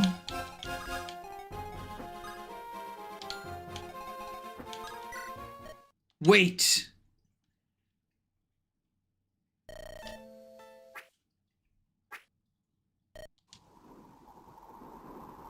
He's recruited! It's a Ying! I mean, chat has been saying, you know, he's certainly the pre-promote of all time. This is the fastest unit we're gonna get access to. Base 25 speed is kind of goated? Yeah, he's an assassin. Assassin's a good class. Like, Assassinate is a very good skill. Gives him, essentially, he has 17 strength when using swords. And Alacrity, because he's doubling everything with 25 speed. His growths are fine. 65% HP, 35% strength. Oh no, they're bad. These are bad growths. 20% magic, 40% skill, 65% speed. See, I saw 65% speed and I was like, oh, fine. Everything else is bad. 15% luck, 30% defense, 25% res. I guess 30% defense, lol. At this point in the game, 11's not really where you want to be anyway. But hey, Assassin's a good class. Like, just double and kill stuff with swords. Or double and kill stuff with bows. Darting bow as well, means he gets 30 AS with that! Our goat, our fucking goat. Yeah, I mean, so, honestly, he feels like a, what if Beatrix joined later? Because he's got 1 more strength than Beatrix does, and like 3 more speed. He's in the better class, I would argue, but, it's not like... It's not so much better to make up for, you know, having these stats at this join time. I used him in my first playthrough, and I was happy with that choice, because he's awesome. But, yeah.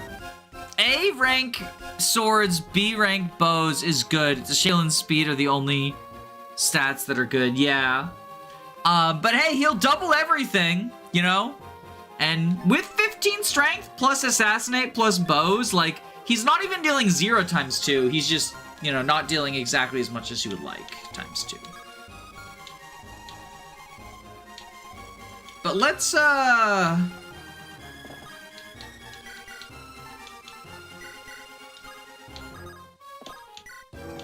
we can get the boss combo at least.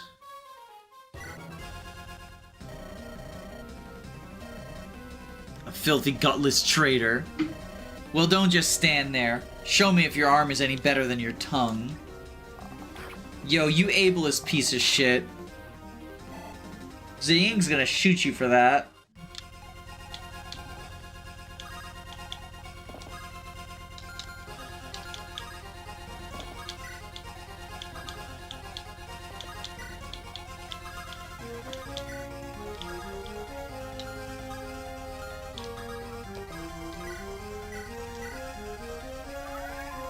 Like Lopez, he can use Zambado, Rapier, and Armor Slayer. Yeah, you know, use effective weapons to make up for the low strength. It's because if you're doubling and alacritying, like, you know, that's good.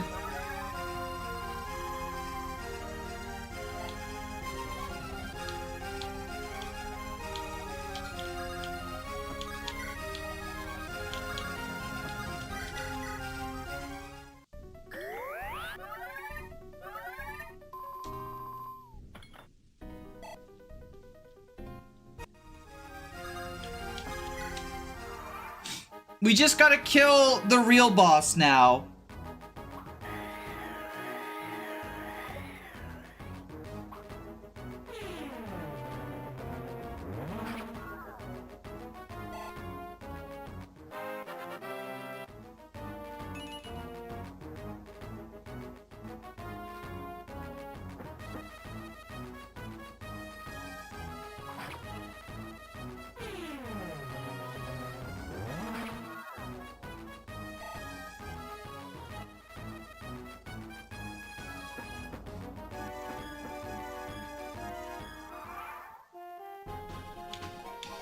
Tomebreaker is so amazing, it might just be the best skill in this game. I mean, like, maybe I'm biased. I think Reposition is the best skill in every game that it's in. I love Reposition. But Tomebreaker is awesome. That is true.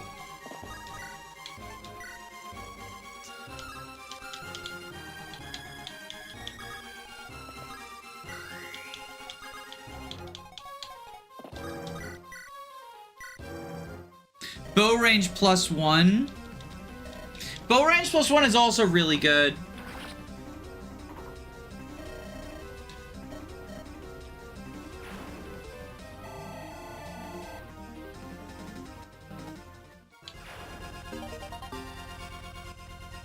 I mean, no, we're all wrong, actually. We're all wrong.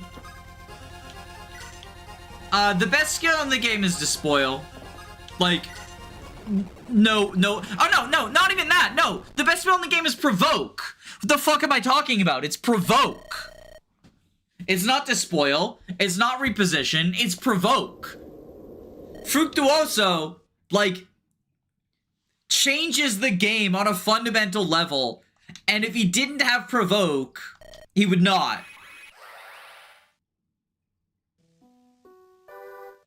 So yeah, no, it's not Reposition, it's not Bow Range Plus, it's not Despoil, it's Provoke. Or Stink if you want to be funny, because Stinky!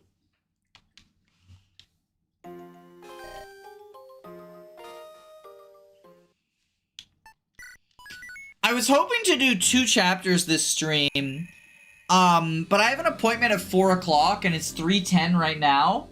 So I don't think I have time to do this and make it to my appointment on time.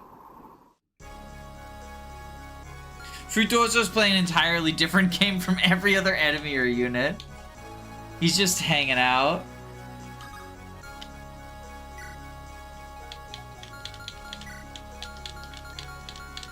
We get 15 here.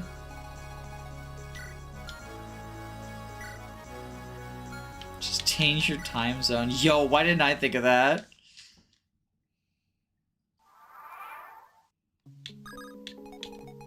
Oh, shit! I forgot to go shopping!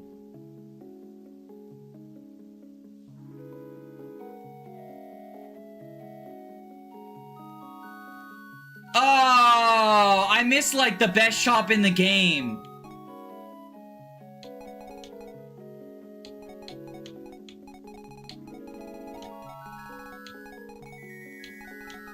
Well, I guess we do the chapter 22 shops. Do you have a save state? I do, but like it's from a long time ago.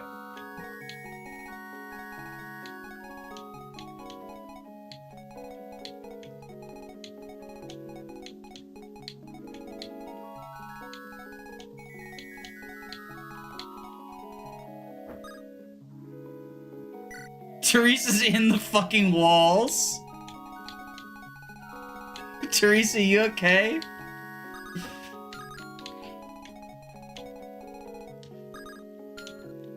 Only Teresa can go in the walls. No one else can.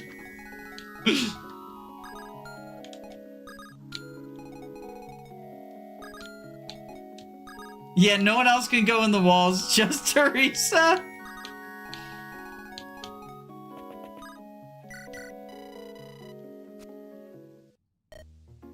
What hanging out with Alonso does to a motherfucker.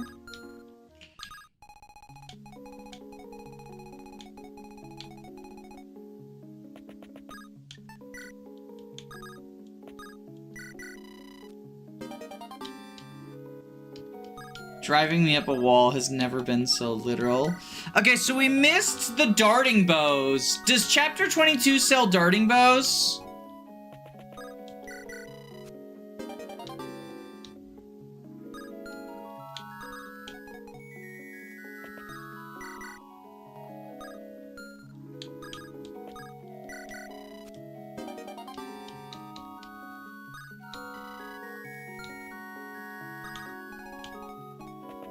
An earthquake and silvers.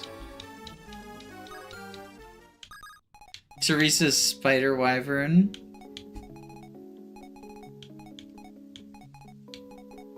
Move the circus clown down a tier.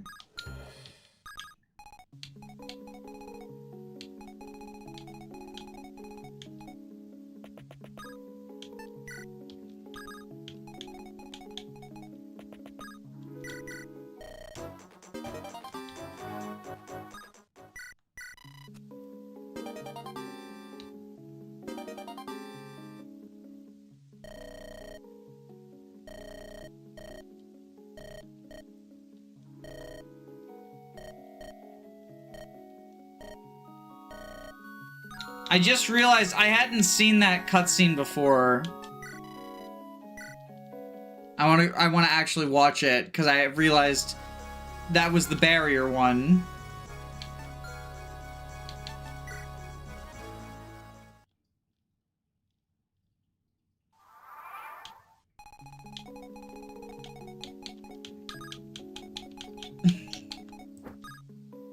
Oh, she can't rescue. I wanted to see how far I could push the silliness.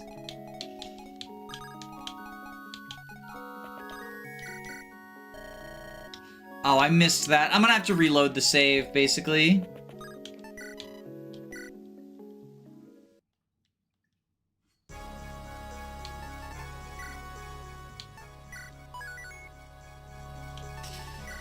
I'll do preps, but I'm not doing this map today.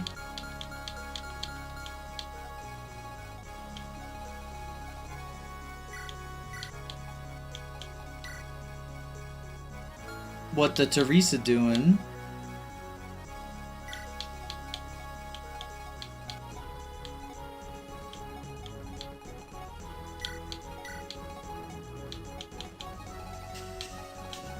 Yo, it's Wyvern spam o'clock. Glaucus.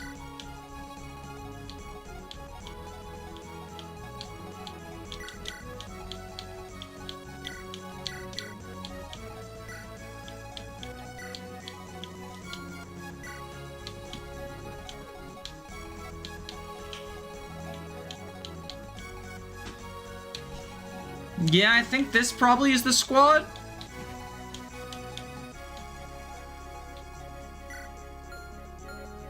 I don't think we ditched Nikea.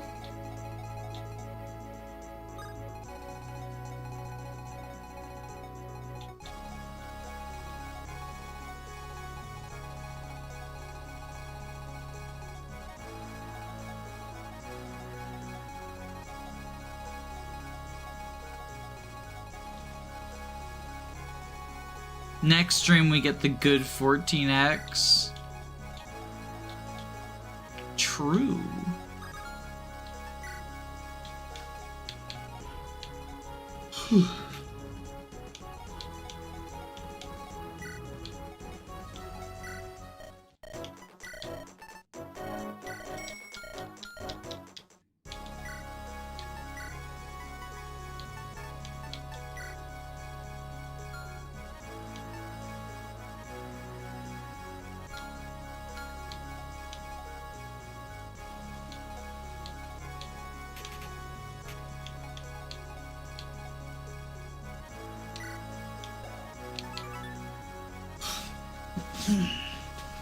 Eight, but only for one turn. Pretty good.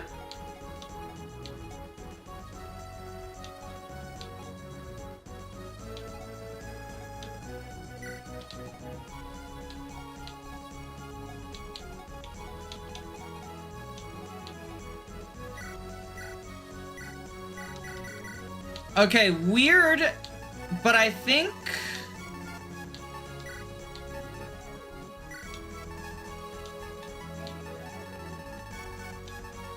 we go with a Glaucus copy to expand our Air Force.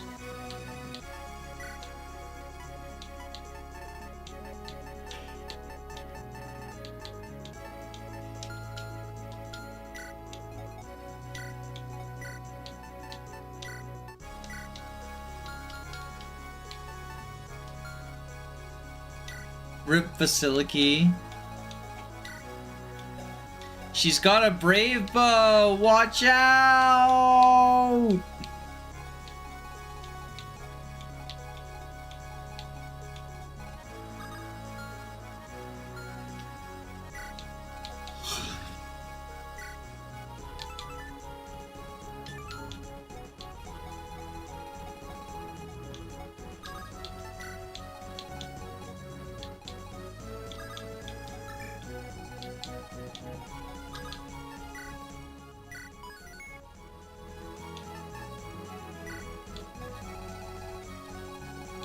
Lamau, the Teresa thing.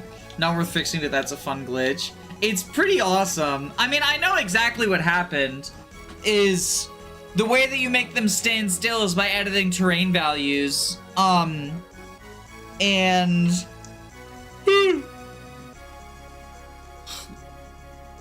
you must have just, like, forgotten the terrain values for those specific tiles for Teresa, which only matters in that one base.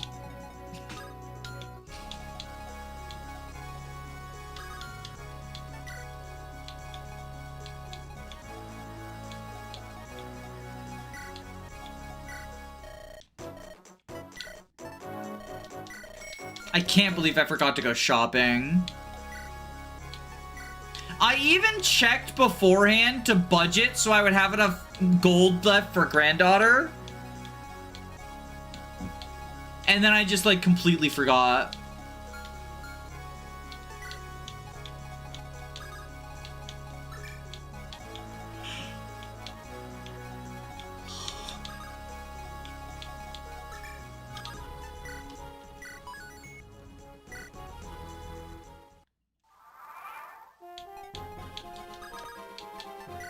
Let me test something. Oh, he doesn't have Ice Spear rank. Damn. The goat is washed.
Alright, just testing one thing and then we'll end the stream.